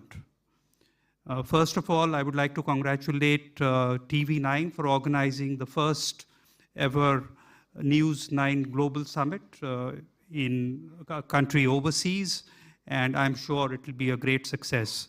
I would like to thank two of our very senior members of the cabinet for coming all the way from India. And sir, your comments have, I think, greatly enthused myself and the others in the embassy to do their utmost to take the relationship between India and Germany and intensify it. 2024 has been a momentous year in the relationship. The External Affairs Minister visited Germany earlier in the year, and he met a wide cross-section of politicians, people from different think tanks and business leaders. Recently, the Chancellor visited India for the 7th Intergovernmental Consultations. This was the 6th time Chancellor Scholz and Prime Minister Modi had met in the last 3 years, and they share a very warm and friendly relationship. The IGC also coincided with the Asia-Pacific Congress, which was being held in India after 12 years. And this brought together CEOs of German companies from the Asia-Pacific region to congregate in Delhi. The central message from the APK is that German companies are looking at India with renewed vigor, renewed enthusiasm, and are planning to step up their investments. It was very apparent that India is not just the flavor of the month, but that India is the flavor of the year. As Minister Scindia pointed out, bilateral trade between India and Germany has reached a new high. The German statistics show that the trade crossed $33 billion. I was just mentioning that some of the trade comes to Netherlands, but the final destination is Germany. So there is a slight difference in the figures. German companies have invested $20 billion in India, according to their own statistics, but a good amount of the earnings is being reinvested in India. I happened to be in India and had the opportunity to interact with a few German companies, and I was truly surprised by the scale of their planned expansion. Most German companies I spoke to said that their target is for their turnover to expand 4 times by 2030. So you have German companies, many hidden champions with turnovers of 2 billion, 3 billion euros in India, and they said by 2030 they plan that it will cross 4 times. So it is truly an exciting time for India-Germany relationship, and one of the new dimensions to this is the renewed interest in security and defense. Last year and this year have seen fresh vigor. Our Chief of Air Staff visited Germany last year. The German Air Chief visited India this year. Germany took part in Tarang Shakti. This was the first time that the German Air Force and the Indian Air Force did exercises. And in fact, the Chief of Air Staff of the German Air Force flew with our Air Chief in the LCA Tejas. I also had the opportunity to accompany Chancellor and the high-level delegation to Goa at the end of the IGC, and the Chancellor and the delegation visited 2 German naval ships, which had just concluded the first ever naval exercises between India and Germany. Senior officials from the German delegation were shown our aircraft carrier INS Vikrant, and I can assure you that they came back truly impressed. Friends, a lot has been said. I would not like to repeat. But the Green and Sustainable Development Partnership provides a very strong template for continuing our cooperation in renewable energy, sustainable development, urban management, etc. The Indian diaspora is growing by leaps and bounds. It was less than 100,000 in 2016 and has crossed 275,000. The Indian students have doubled in the last 5 years. There are more than 50,000, but 80% of them are doing master's degree, and most of them are doing STEM courses. A few takeaways on the cultural side, based on my earlier experience. This is the second time I'm in Germany, but a lot has changed. Have you heard of yogi tea? Yogi tea is a symbol of the cultural friendship between India and Germany. It is nothing but masala chai. But when Germans go to Indian restaurants, one of the first things they order is yogi tea. I remember from my last tenure when it was Halloween, and a lot of German children used to come and we used to give them sweets. There were a couple of occasions when we ran out of sweets. And do you know what the German children said? Never mind if you don't have chocolates, can we have butter chicken instead? So I told my wife that next year when we have Halloween, we must cook a lot of butter chicken. But I think nothing exemplifies that India has arrived than the fact that at Potsdamer Platz, today you have about 4 or 5 Indian restaurants, and in the famous Adlon Hotel, which was at one time known for its China Club, there is the India Club now, and it's a fine dining experience. And the India Club, I think, gets many more visitors than the China Club. Let me thank everybody, including a large number of visitors from India who have come to cold Germany. But I think the warmth in the relationship is adequate to drive away the cold, and I think it will sustain us in the winter months ahead.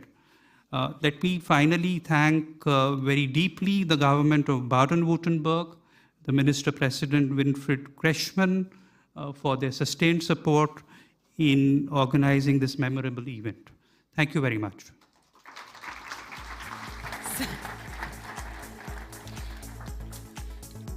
Need I say this? Varun and Ruben, please come and give a token of our appreciation. Thanks. And finally, us too.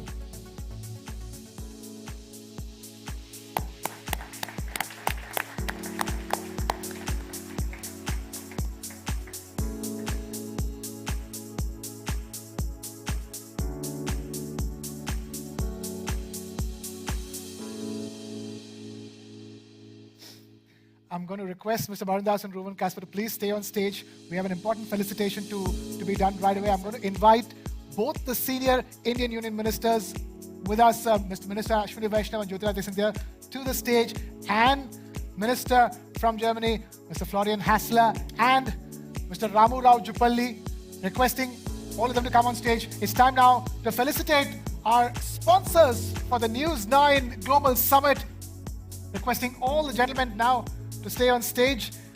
Let me please invite Mr. Baba Kalyani, Chairman and Managing Director, Bharat Forge, to please take the stage.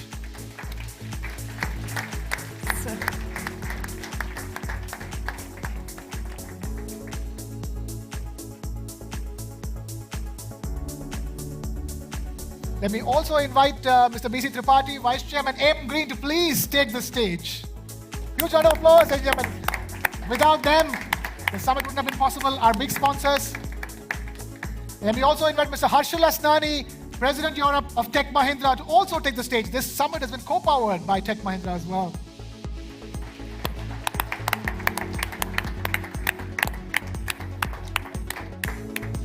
Requesting for the shawls to be presented as part of this felicitation.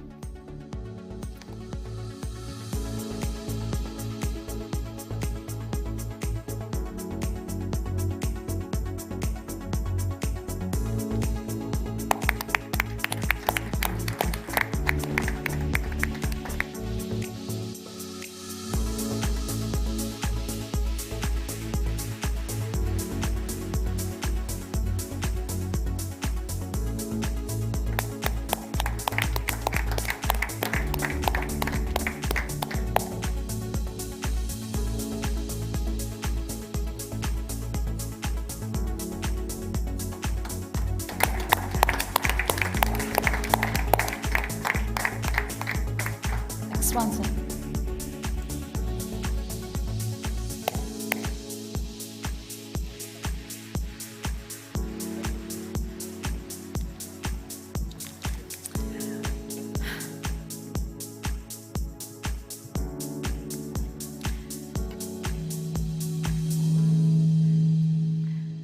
Thank you all. Ladies and gentlemen, time for us to get started with our first playoff of the summit. Srinagar to Stuttgart, the consumer story. As you may know, India's consumer market is one of the largest and the fastest growing market in the world. The consumption patterns have evolved. The market is diverse. India has become one of the most attractive destinations in the world for global companies. Right, and the consumer, however, is the same across the world. Their aspirations are the same. How can India and Germany collaborate to make products for consumers across the world? Take a look at this. Generations. What do they even mean? Time moving forward, people evolving, but... Are they just labels? Or something deeper? Okay, enough questions. Let's talk about Gen Z. Born digital. Fiercely independent. Unapologetically bold. They live in the moment. But think about tomorrow. They're not just consumers. They're trendsetters. Music, they set the beat. Gadgets, they demand the best. Fashion, they redefine it. Shopping, it's all about the experience. Global citizens in a connected world. Digital natives living online and offline. They don't just follow trends. They create them. 1 billion consumers, a growing force. Fueling the global consumption engine. How can Germany tap into this surge? A new era of cross-cultural consumerism. The playoff begins. Right, for this first playoff, let's invite our distinguished speakers. We have Mr. Ulrich Heppe, CEO, Stuttgart Airport. Ladies and gentlemen, big round of applause. We have Mr. Shubhranshu Singh, CMO, CVBU, Tata Motors. Mr. Digdyuti Sen, Global Marketing Director, Flixbus. Mr. Reinhold von Unken, Starnberg, Director, International Markets, BMW. And the match referee for this playoff is my good friend and colleague, Aditya Raj Kaul. Aditya, all yours.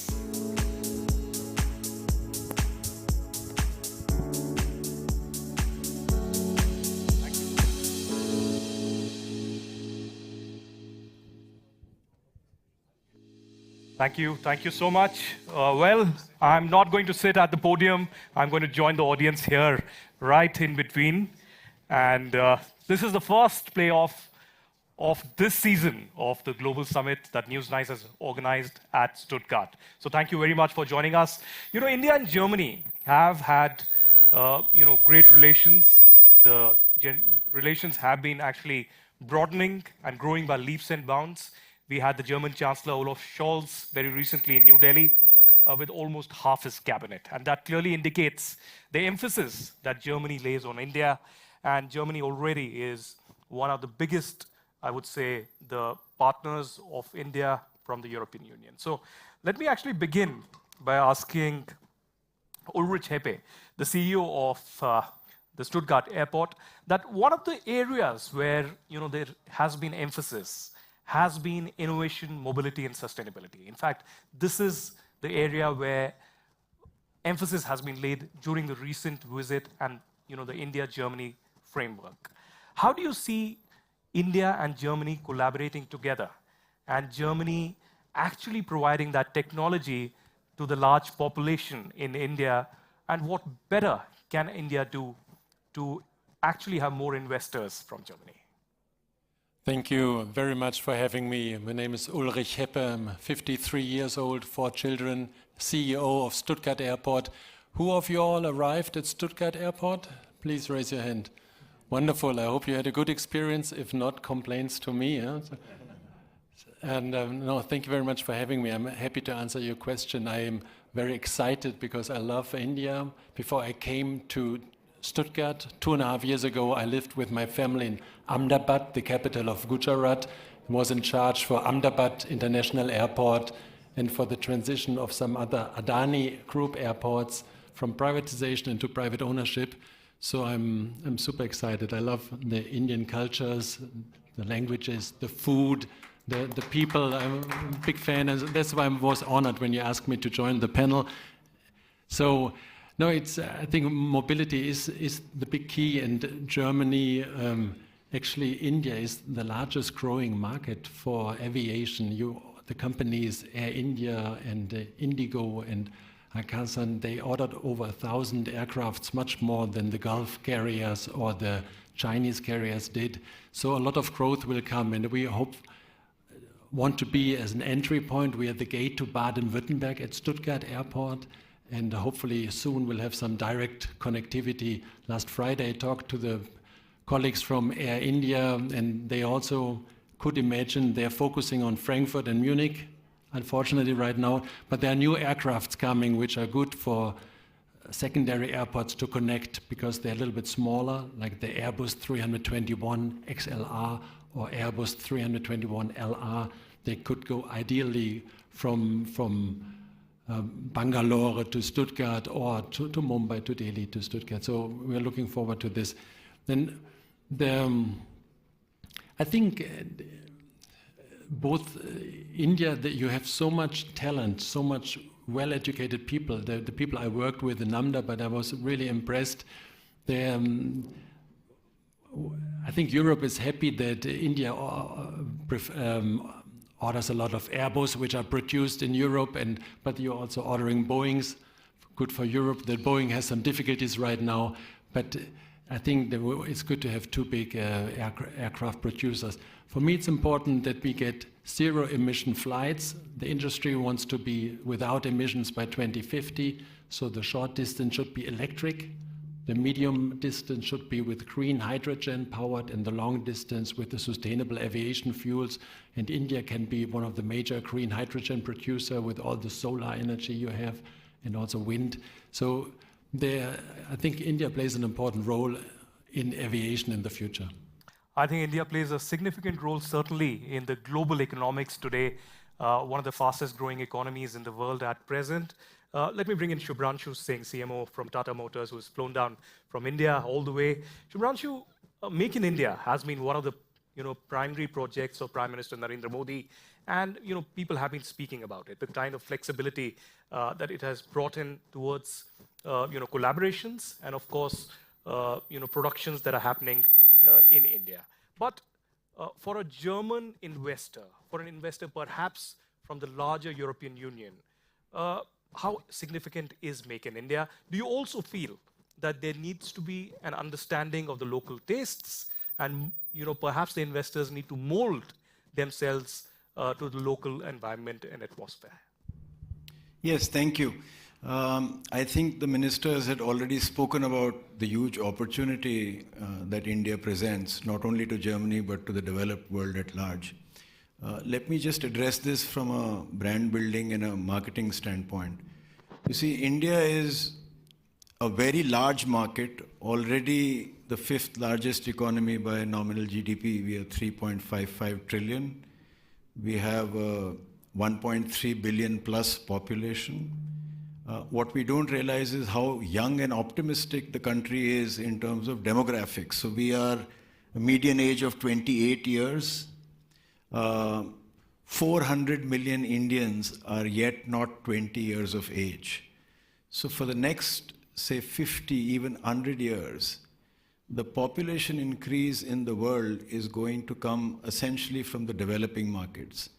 And when we say global or developed market, actually it is India and China put together, which is 2/3 out of every 100 people on the planet. So, and that is not going to change for a very long time.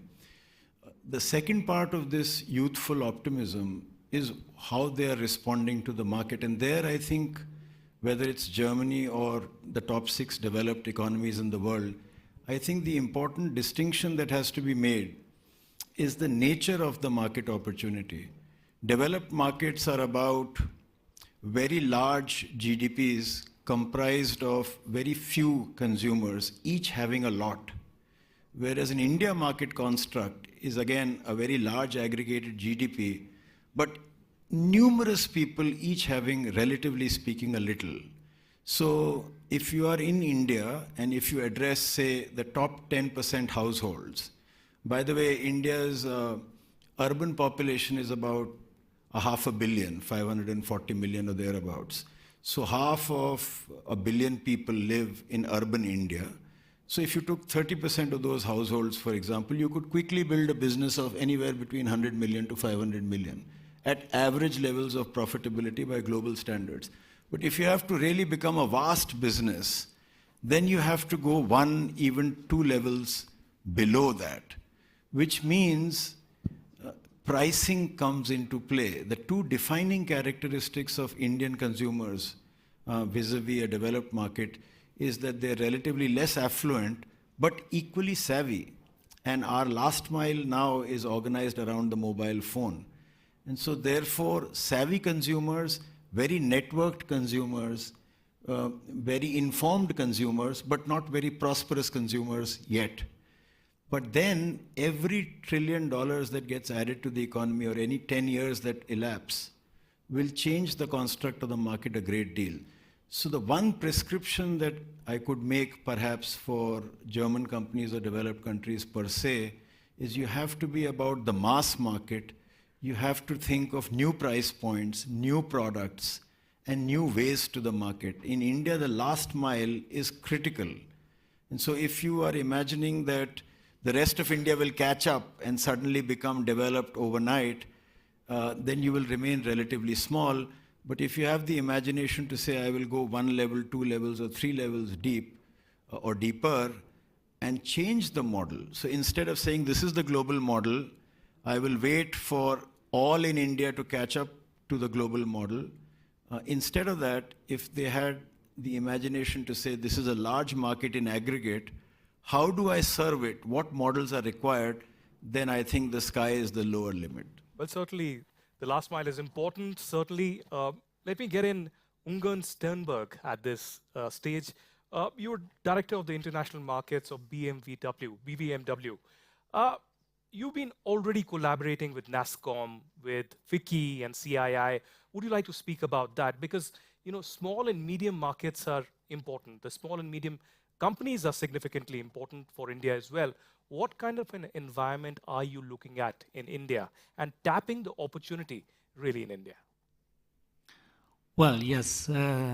Today, the ministers, the ambassador, many people already have outlined that Germany and India are a perfect fit together because of common things and because of differences.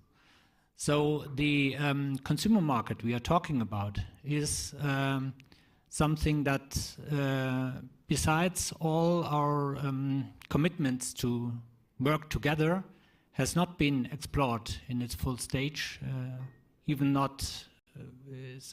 even not started, this success story. But if we look in both markets and both countries, then we see that in India we have lots of consumer goods and also B2B producers who are B2B2C, producers of goods that are good for making consumer goods or services. And in Germany, the same. And in Germany, we have talked about the well-known brands like Porsche, Mercedes, here in this region especially. And the business our business association stands for is not just the SMEs, it's all family-owned businesses in Germany, right, called the Mittelstand. And it's based on the SMEs and the larger mid-caps and large family-owned companies that are the backbone of the German economy. And these companies stand behind these well-known brands like Porsche, like Mercedes. And these companies would not deny that their success is also based on these small and medium-sized and even larger family-owned businesses.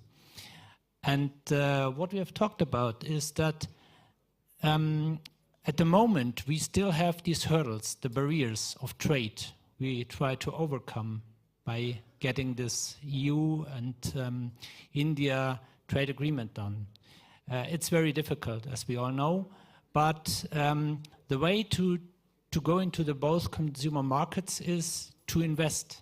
So to go to India, the German SMEs, and we've heard about successful stories by the ambassador of companies who are going to India. And the other way to Germany is even not so complicated, because we have in Germany a lack of talents on the one hand side, but we have increased by far the numbers of students and people coming here to Germany. And we have another problem in Germany that Indian investors could match, because if they invest in German family-owned SMEs who do not have successes for their family businesses, they can come into the market. So I think we have good ways for both sides to enter in the other market. Well, surely the Indian skilled force comes in handy at this stage, and that was certainly discussed when Robert Habeck and others visited India. But let me get in Digduti Sen at this moment. You know, Indian travelers have been traveling with a vengeance post-COVID, post the pandemic. And you've been providing quality travel. You've been providing technology. Would you like to replicate your successful model in India? And also, you know, Indians, particularly the youth, which constitutes probably 35 to 40% of the population currently, are also investing, are also actually do want luxury. How do you make that happen? No, thanks for this question. I think let me begin by first saying, I think as an Indian living in Germany, I was listening to our honorable speakers earlier this evening. Everything we talk about India is in superlatives, and I couldn't help but feel very proud about it. Over the last 10 years that I've been living away from India, a lot has changed, and I look back at this, the infrastructure, the GDP per capita, name it, and it has doubled or tripled. We only talk in orders of magnitude. What has also happened as a result of that is the hunger for travel, as you just mentioned, right? India is also one of those only few countries, or probably the only one that I know of, where the probability of travel, like people in their own admission, is higher after COVID than it was before. So more people are looking forward to traveling. And with the increase in affordability, the increase in earnings, there are more and more people coming in market to be wanting to travel. And I think maybe let's take a step back in terms of think of what Flix does in that setup, right? For the ones here in Germany, I think you're very familiar with Flix Bus, and if you're in Stuttgart, then the green trains as well. But just to put it into perspective, right? Flix transports about 80 million passengers a year around 43 countries, and I'm very happy to say as of 2024 also in India, right? We've just started operations in India. But what Flix brings to India is that global standard of collective sustainable mobility. We're bringing in the next millions of people who are willing to travel, and if not for anything but the sake of our all common future, I think there needs to be sustainable transport in the country. I think that's what Flix brings. Flix brings a consolidation and consistency to a highly fragmented intercity transport in India. But not just that, I mean, also thinking from what it means for brands across Europe and India. A very recent study from Deloitte and Google states, by 2040, India will be one of the largest, number 3, if I'm not wrong, in terms of outbound source of travelers. And for a lot of these travelers, Europe is going to be their first port of call.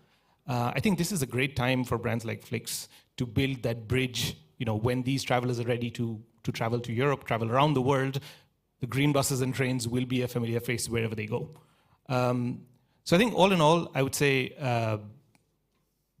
Flix is here to transform the intercity bus market in India, bringing in collective, sustainable travel for a lot of people who are now looking to, enjoy this new form of life and leisure that they're looking forward to.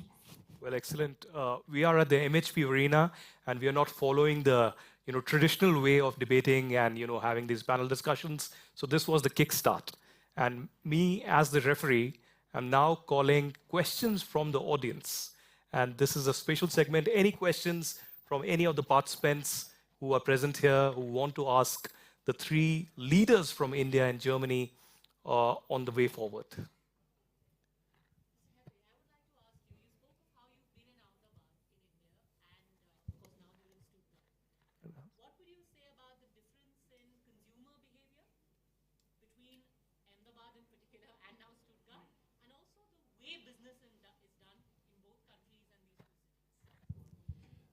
I liked it very much in Ahmedabad, and in Germany we sometimes tend to overanalyze things and a little bit too risk averse.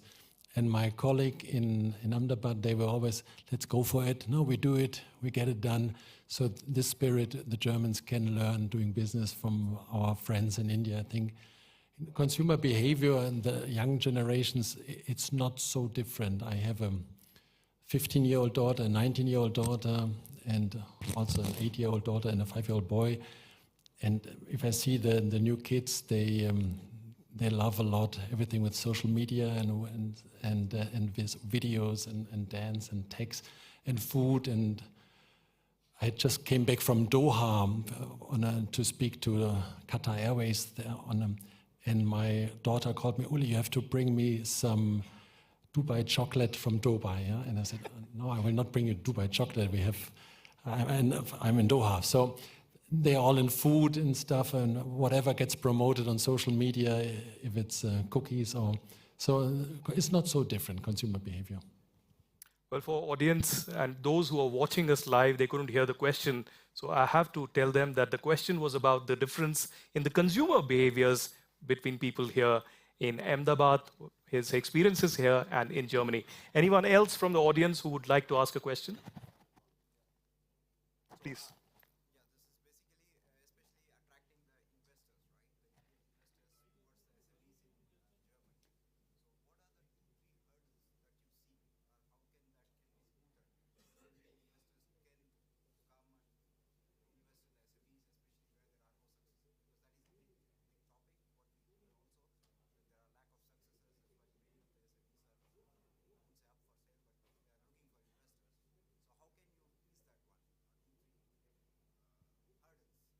Mr. Sternberg, what are the 3 top hurdles that you face while investing in India, and how do we overcome that? Yes, thank you for the question. So the 3 top hurdles for investors from India and Germany are there's no transparency in the market where to invest in. This is combined with the situation that in Germany, if you want to start a business, of course, this is a market that's already, it's not a growing market, so you have competition. So if you want to go into the market, you need to know where your opportunities lie and with whom you can partner, or which company you can take over or invest in.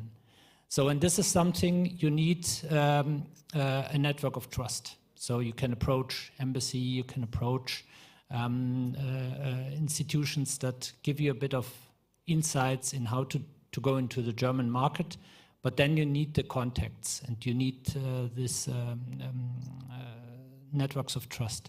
And this is what we are very much working on, because our association has been founded 49 years ago, and we have partners, as mentioned, in India, which are FICCI, CI, and NASCOM, and we are having roadshows in Germany. We are traveling, we are bringing our business people together with the Indian business people. And I don't recall one of these meetings where this question has not been discussed. And this is where people meet and where people come into contact with each other. And I want to introduce my colleague Daniel Raja, which is present here. He's the driver of all these contacts between the Indian associations and our business people. So we can just continue here after this talk. Well, certainly we can. One of the good things that has happened is that the intent is turning into outcomes in the recent years. And I want to quickly go to Shubhranshu here. One of the areas that we saw recently being discussed between Olaf Scholz and Prime Minister Modi was about a large amount of Indian skilled force, the workers actually going from India to Germany. The numbers could be to the range of 90,000 to perhaps 200,000. How do you see they helping the German economy grow as well? Because they bring in talent, they bring in innovation, they bring in this entire gamut of mobility, sustainability that we are talking about, a renewed push in that sector. Well, I must firstly confess it is not really an area of expertise for me, but I can venture a good enough guess. Because in my sector, in the automobile and automotive space, it is well known that where we are sitting today is really the heartland for European automobile industry, and there is a lot of innovation that gets percolated both ways. And I think if you look at the spread of skill sets that are available now in India and the general change in demographics in Europe, in Germany, with an aging population versus a very youthful, skilled population in India, I think that exchange is natural. But if I may take the liberty of adding to your question, one of the things which happens conversely is that when folks come into India, they imagine that there is going to be an inflection point based on per capita income, for example. So, everything will start happening after $3,000 or whatever. That's not the way the world works today, because in India, all of these skills have developed on the back of domestic players who have innovated to fill the gap. Because if there is market opportunity, it's not going to wait for a multinational to come in and provide them valuable but price-effective solutions. So a lot of our skill sets are happening. In India, we have a word for it. It's called jugaad, or innovation on the fly, and that has provided us with a very robust toolkit, no matter what the situation is, to be able to innovate. And I think that, married to first world infrastructure, is a wonderful thing, which is also a talent magnet.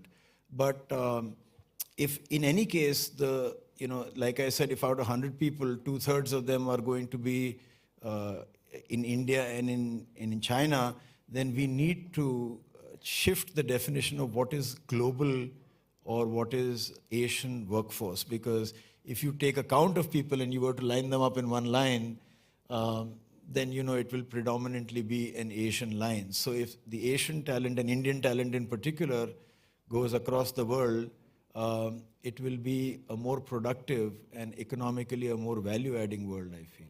Well, we are out of time, but is one last question by Mr. Sri. Yeah. Thank you to the moderator. So this is a question which I think three gentlemen could possibly weigh in on. Pranshu, Mr. Hepe, and even Digjyoti, and you also if you want to. I'm curious, as Indian consumers become more prosperous, are they becoming more like global consumers? Or do you see fundamental differences in terms of their consumption habits, their approach to spending, or even in terms of what they value and don't value? So are there any experiences that you would like to share with this audience about how are these consumers different despite maybe a convergence in terms of economic... In my opinion, this philosophy that, there's an ugly duckling which will mutate into a beautiful swan is actually, in my opinion, not correct thinking. Every tier of Indian consumption is booming, but it's booming in its own unique way. So you have to understand the DNA of that demand. And secondly, the leapfrogging that has happened in India, people don't go back. So if we are roughly in parts of India where Poland was 15 years ago or Mexico was 10 years ago, the consumer of today is not going to consume the way 10 years ago Poland was consuming. So if you ask an Indian kid today that, don't play games on your smartphone, instead prefer to buy Scrabble or Rubik's Cube because, hey, that was popular in America 30 years ago, it's not going to happen. If you told an Indian consumer today to get into line to get a landline phone, he's not doing that. They're all leapfrogged to cellular technology, and so on and so forth. So I think time and tide wait for nobody. And if, it is actually lazy thinking, lack of ambition to say, this is our model and we'll wait for Indian consumers to catch up. And so if you're doing that, then, I'm reminded of Shakespeare, who said, the fault is not in our stars that, we are underlings, but in us, or I think I murdered Shakespeare, but something to that effect.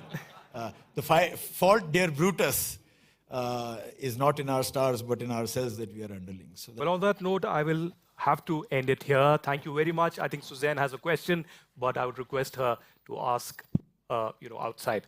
Thank you very much, Mr. Shubhranshu Singh, Mr. Sternberg, Mr. Sen, and Mr. Hepe for joining us at the first ever News9 Global Summit.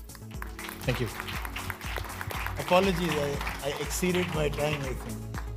No, it was...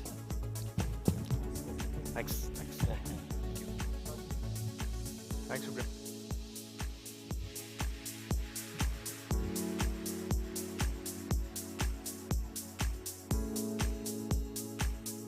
What do they think of photograph?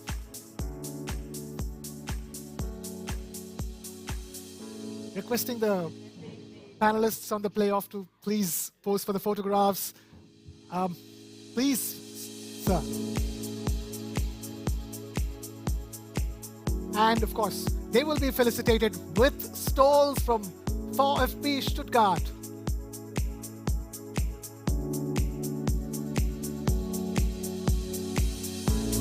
Ladies and gentlemen, a huge round of applause for our panelists in the first playoff of the News9 Global Summit.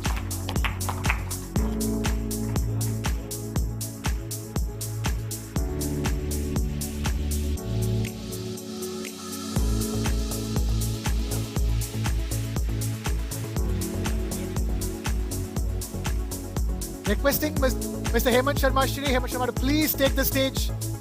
Please take the stage, sir.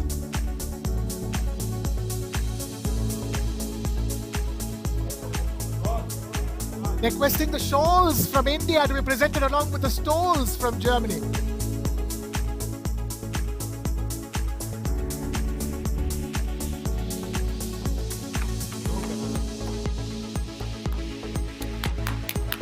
Ladies and gentlemen, please, for our panelists, for this incredible Indo-German collaboration that's unfolding in front of you.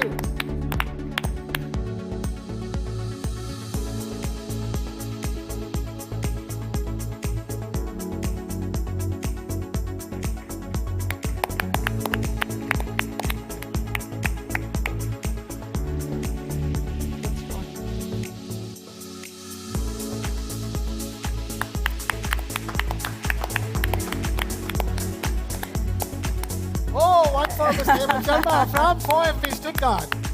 Wonderful.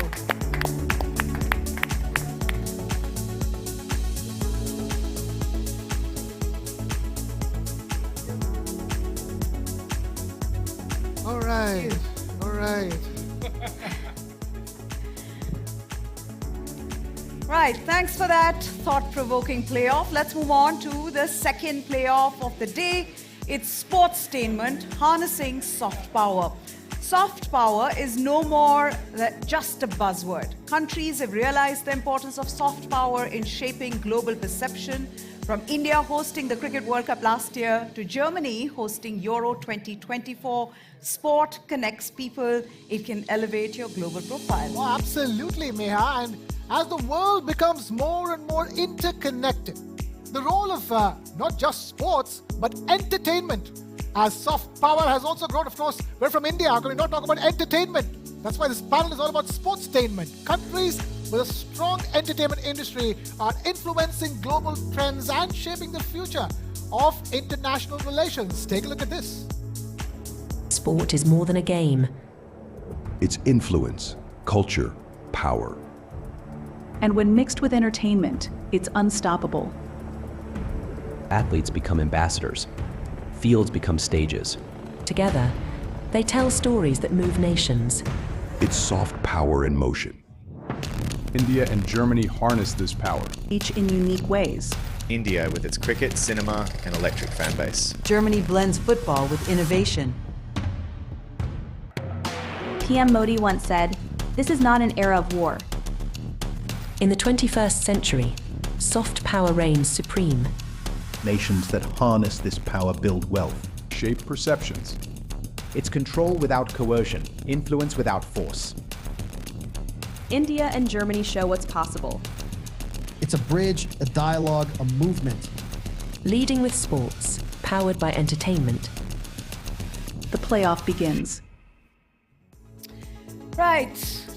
Let me invite our distinguished panelists for the next session. Oliver Mann, Board Chairman, Baden-Württemberg Film Office. We have Friedrich Radmann, Managing Director, Constantine Film AG. Hi. Jay Frankovich, Founder, Tibetan Blue Advisory Services. And Stefan Hildebrand, Director, Youth Development, VfB Stuttgart. And talk about multitasking. We'll be moderating the session. The match referees for this playoff will be yours truly, Meha, and of course me. Meha, let's kick things off on this playoff. Let's go. Well. The final playoff on day one of the News9 Global Summit. Meha? That's right, and this is an interesting one because I love sports, and why I love sports is because sports has a unique way of connecting people. Whatever your differences may be, if you love a sport, connects like nobody else. Yeah. And I love entertainment. I love the movies, love Indian movies and German movies. So, let's put this thing together. Meha, you want to ask the first question? Yes, I'm going to start with Jay. With all your experience in sports and entertainment, we've had this conversation even at the beginning of this summit where we talked about, how countries are using sports and entertainment as soft power. When you look at big events, which are entertaining, which attracts viewership that's diverse, are countries looking at that as a tool for promoting, their culture, their heritage? How do you see that? Well, I think if Dana White said it best, he was speaking about his growth rate in the UFC, and they said, Dana, how can you sustain this growth rate? And he said, by connecting with content, right? So if I don't connect with the content, then I don't have the ability to grow. So if you look at the Jake Paul fight, not the greatest athlete, right? The Super Bowl brings in 200 million viewers. Jake Paul brought in 125 million viewers. And, it was great for Netflix. Yeah. It was great for Jake Paul. Despite the troubles with the streaming. Yeah, I mean, listen, they have the NFL coming, so they had to practice, right? So, but it was also great for boxing, right? Not so much the Jake Paul fight, but if you watch that, women's sports in general, boxing in general, that was one of the best fights, and I don't want to say female fights, because it was one of the best fights that I've seen in the past 5 or 6 years. So if you look at a place like India, and you look at Digital India, for example, they're promoting content. They're putting money behind content, and they're putting money behind the platforms that deliver that content, right? And the consumers between 18 and 35 inside of India are, obviously consuming massive amounts of content. So, once again, if you connect sports, the entertainment side of things, that's where the growth value is. Right. Oliver, this conversation began with sports, but obviously movies are something that connect both Germany. I mean, Indians who studied the history of film, like me, we've seen German expressionist cinema. We've seen, all the different languages in which Indian movies are being made these days. And Indian movies are not just about Hindi cinema or Bollywood. You're seeing all languages from India come in. So Germany and India, in that sense, have a great collaboration to make. The word is content. Sports is content. Movies is content. And what's your question? The question is that we don't do enough in terms of movies between India and Germany. This is not that easy. So I think you can't really compare the industry. So we have a private industry, a huge industry in India, but you have a industry that's depend on public fund and public television in Germany. So this is the reason why collaboration and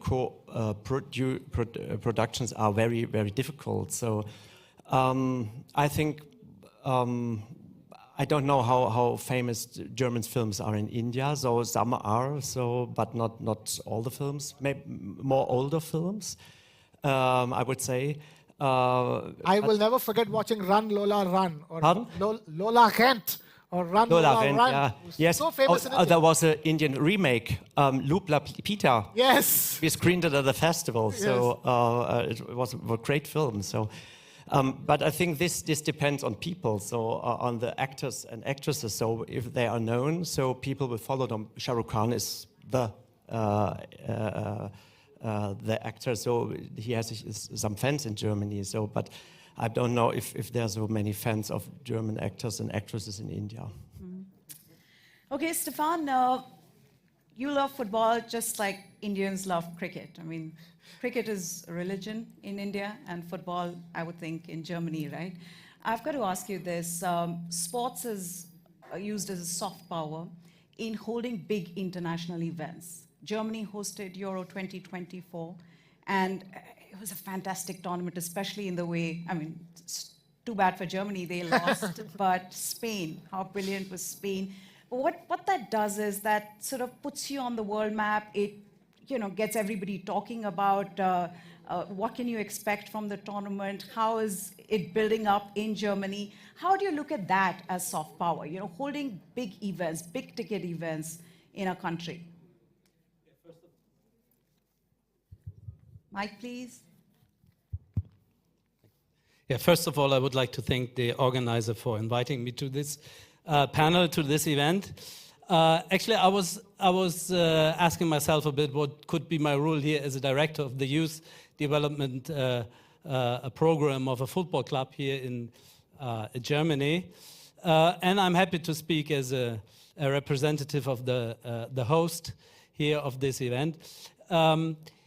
Yeah, but to answer your question, it is, you know, if you're talking about sports, politics and economics are not too far. Yeah. And talking about big tournaments, it gives countries even a founding moment, like we experienced here in that country. I was in my past working in Qatar, and I remember the words of the ministry when he mentioned the meaning of coming together of different cultures in the youth. And what I experienced there is what in a divided world like we have now at the moment in sports, everything is possible. So we invited teams from India. When I was working for that national system of the Qatar national teams, then we built up cooperation with the club in Delhi. I was spending many nights in the Leela Palace when we were working together with Delhi Dynamos. So sport is building bridges, and as well sport is about creating values in terms of economics. This is what I experienced in my work, and of course in sports as well. Which leads me to the next question. Do you feel somewhat torn when you say you were working in Qatar? Now, you know, people accused Qatar of sports washing before the World Cup, right? And I'm wondering how that fits into the scheme of things, because by the end of the World Cup, everybody was praising how well it was organized, you know, how well it went. Tourism grew by some 400%. But as somebody who's part of the sporting ecosystem, do you worry about the integrity part of the sport with this? Not at all. I was working there for 5 years, and I know the Eurocentric way to view what's happened over there. And but I think we should not open a political discussion at this part. But what I see is that even in that country, we had the possibility to bring in so many foreigners to experience the Arabian world. And I think this is a value maybe music can open as well, or movies, but sports brings everybody together. So I see it very positively. And here we were talking a lot of sports washing, but I don't see it. I see it differently. Okay. Friedrich, you know, I'm getting back to the other half of this, which is entertainment and movies. And look, so many Germans end up watching Indian movies. There is that bridge that these two cultures can have through movies. And it can be done both ways. It just doesn't have to be Germans watching Indian movies, but more and more Indians watching German films, and maybe Germany making films for the Indian market. You know, how do you see the future of how Indo-German relations, bridges being built in Indo-German relations through movies? First of all, I'm not a feature film expert and more coming from the streaming side, but I think your question, and I can probably better answer your first question, you answer my colleague to the right-hand side. Okay. For the success of German movies in India, I would need your advice, I'm afraid. The success of Indian movies in Germany, I mean, to my experience, not many people watch Indian movies in Germany, unfortunately. And I think this is the complex thing of culture. In an internal market, services and products, they can easily shift from one country to the other and you use them. But in culture, it's different because you use your free time, in taste and cultural heritage becomes more important. And people tend to watch or consume films from places they know, language-wise, cultural-wise, maybe even religion and other topics. And India is such cultural-wise, such a very, very special place for Germans. It's another world. If you haven't been there, but I've been there in Kolkata 20 years ago, and I was so amazed by what I saw, what I sent. And I went to the cinema, and the people started clapping when the main actor came on stage. And the audience was really loud the whole time, which wouldn't happen in Germany. No one is allowed to say something. If you say something in Germany, they kick you out of the cinema. So there are so many different and huge cultural differences between Germany and India that I think it would help if you look at successful films with strong Indian elements, Indian IP, Indian stories, which is where I grew up with, is, for example, Gandhi, which is, of course, Slumdog Millionaire and Lion, and there are other examples. Those films, they were Indian from the heart and from the IP and from where they set, but they were made by Westerns. And I think to improve the success of Indian content in Germany, Indian filmmakers would need to learn from US or UK, especially filmmakers and production companies, how to address the Western market, because we are so different with with the Bollywood music, with songs and stuff. We don't even know songs in movies, and we like to. We should change it, but it's a tricky one. I'm asking this in context of only one thing. You saw what happened with a film like RRR at the Oscars, your song like Natu Natu, winning the best song Oscar award. Oliver, I see you nodding along. So we're not really far away in the sense that like Germans wanting to taste that essence of Indian culture through the movies that Indians like making.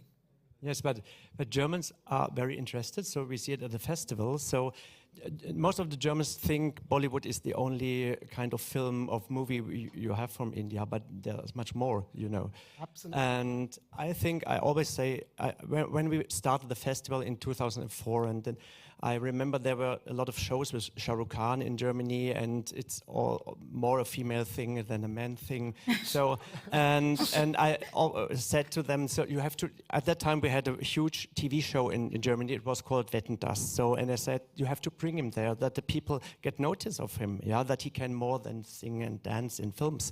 So, but it didn't happen. So, the actors and actresses are not known here. So, for example, we had a film at the last festival. It was Unlocked with Babil Khan, Irfan Khan's son. So nobody knows Irfan Khan, but when I say he acted in Jurassic Park, Jurassic World, so they say, oh yes, he was the Indian-looking guy. So I say, yes, this is his son.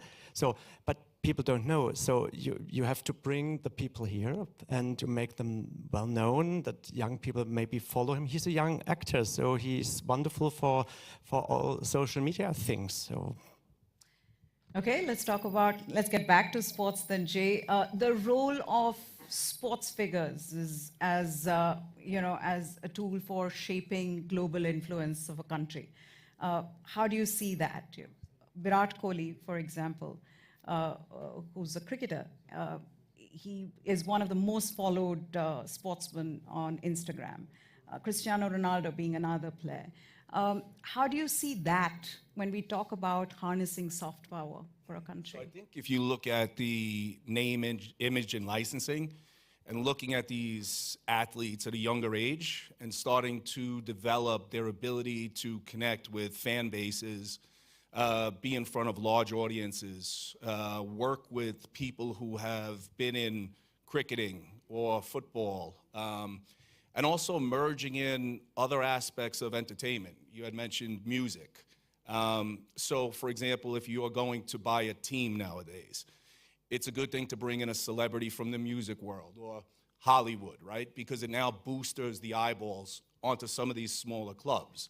So I think, you know, bringing in celebrities and bringing in other athletes into some of these, you know, smaller teams is the ability for you to take that team and push its visibility globally. And, you know, you saw it with Ryan Reynolds and Wrexham.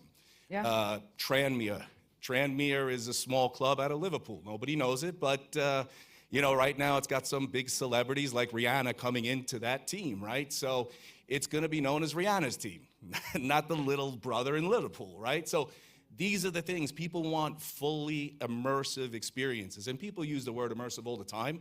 But really, I mean, it's not about just watching the game on Saturday or Sunday. It's bringing it home into your house, whether it's music, video games, food on your table, right? And that's the full experience of sports nowadays. It's not just a game. So, Friedrich, if I were to ask you, I know right now you're looking like not much has happened, but like a lot can happen. There is music that we're not discussing. There is other content. For example, where I'm coming from is look at what's happening with Korean content. You know, so many people around the world who have never been to Korea, know very little about Korean culture, all consume everything from Korean music to Korean movies to Korean, you know, series. That can happen. That is, you know, that can happen, be it German or Indian content. You're absolutely right about the Korean hype. I mean, Squid Games, of course, is the biggest success on the film side. And when the next season launches, which is I think next month, the Netflix server will break down again. I'm quite sure. I think the difference is the storytelling, what the Koreans and the Japanese and other countries do in opposite to India. You have a very special approach in storytelling. You mix within the storytelling musical elements. The religion is sometimes, mythology is sometimes important within your movies. And the tradition of, for example, arranged marriages is often an important topic. And on Squid Games, for example, the show could have been done in other countries of the world because all those special elements you have in Indian content, like I said, religion, cultural heritage, and all the things is not in that in the Korean. They look for us, they're Asian, of course, but the storytelling is very clear, it's very special, and we understand it, and we don't, unfortunately, the Indian way. Okay. Stefan, as a director of youth development for VfB Stuttgart, I've got to ask you this. Grassroots development, how important is that? Investment in grassroots development for a country when it comes to seeing their international standings. Does that impact in a big way as well?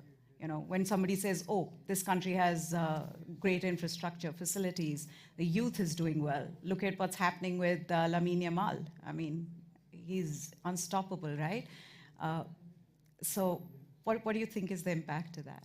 Football is growing from down to top, not the other way around. So that's why my Chinese colleagues struggling, because it's always coming from top to down. So football has a long tradition here in Europe, and it's more than sports. So we have now a situation where in whole Germany we have renovated the infrastructural part of the youth program, because there is a main question. A bought minute of Bundesliga can't be more expensive than an educated minute of Bundesliga in your own club. Means, so we at the youth development program have the goal and the aim to, with all our infrastructure, with our personnel, with our methodology, with our strategy, to create circumstances and environment where talent can grow.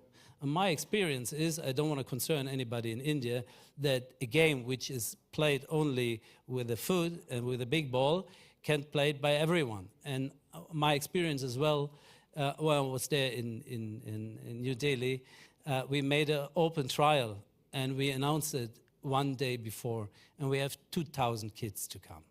So football is growing from down to top, and it has in Germany a big impact. So even economical. So this is what my chiefs are really asking for, that it's more than a cultural program. It's just creating sports and economical values.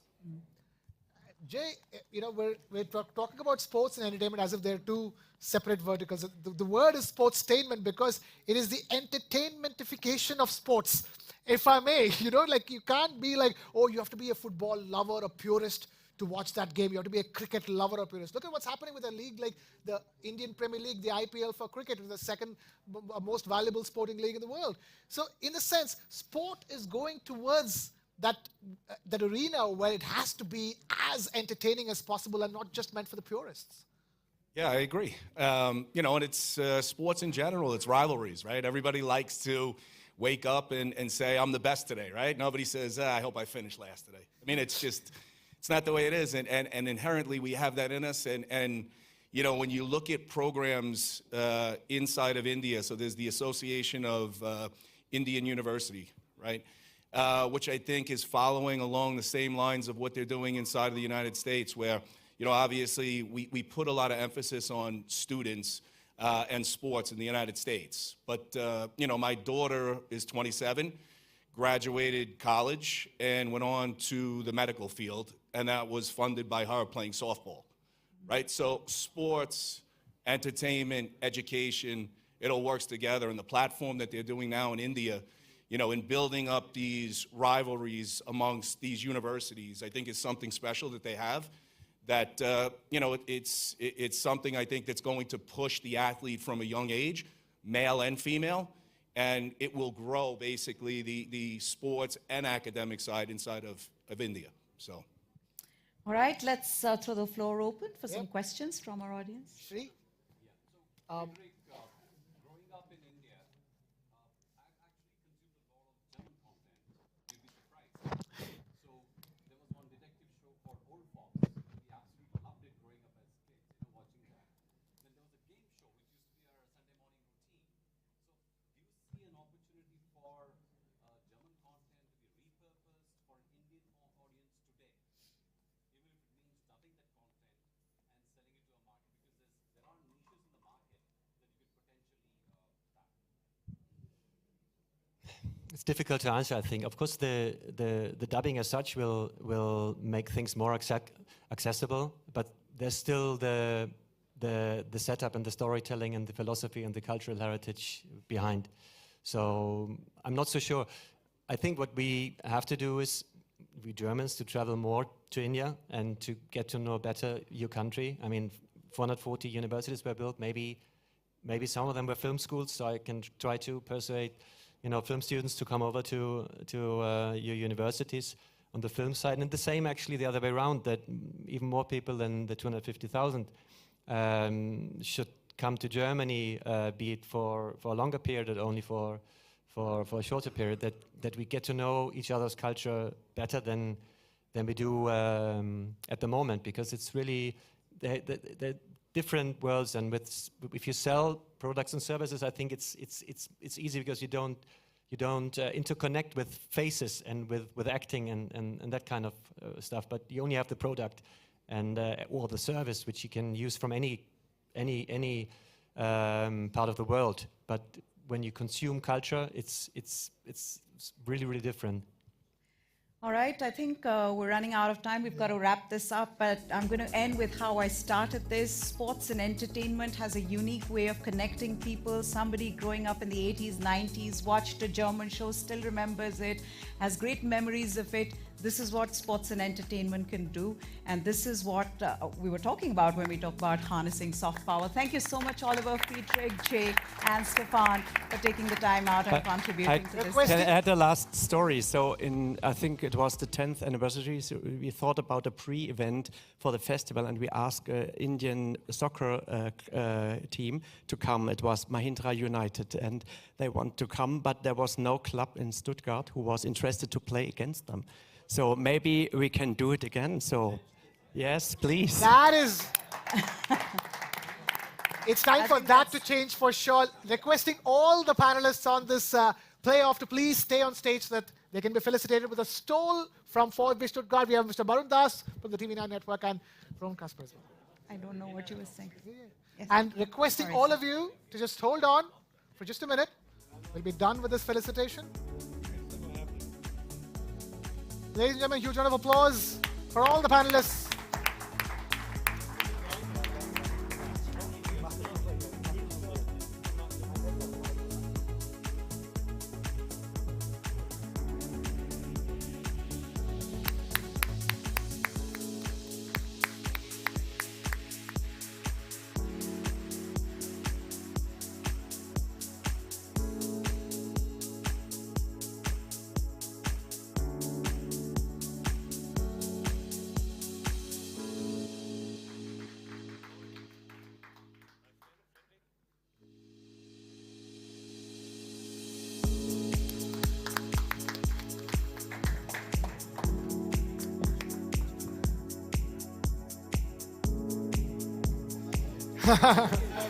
Of course, but of course. We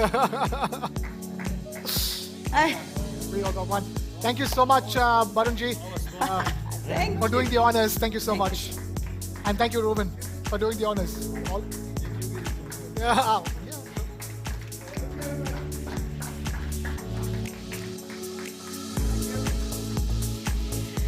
All right. Thank you, ladies and gentlemen.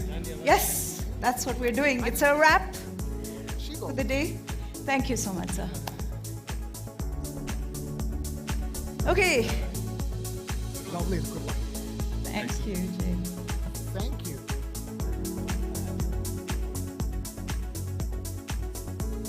Okay, I've been asked to make an announcement. All the delegates, please bring your badges tomorrow. It's very important. We invite you all to continue the conversation over drinks and dinner, and of course, good company. So yes, it's at the Porsche Tunnel Club. Requesting all of you to please continue the conversations at the Porsche Tunnel Club. Thank you so much for joining us, and make sure you're with us tomorrow with the badges, as Mayor told you. Thank you, ladies and gentlemen. Gute Nacht. Gute Nacht. Gute Nacht.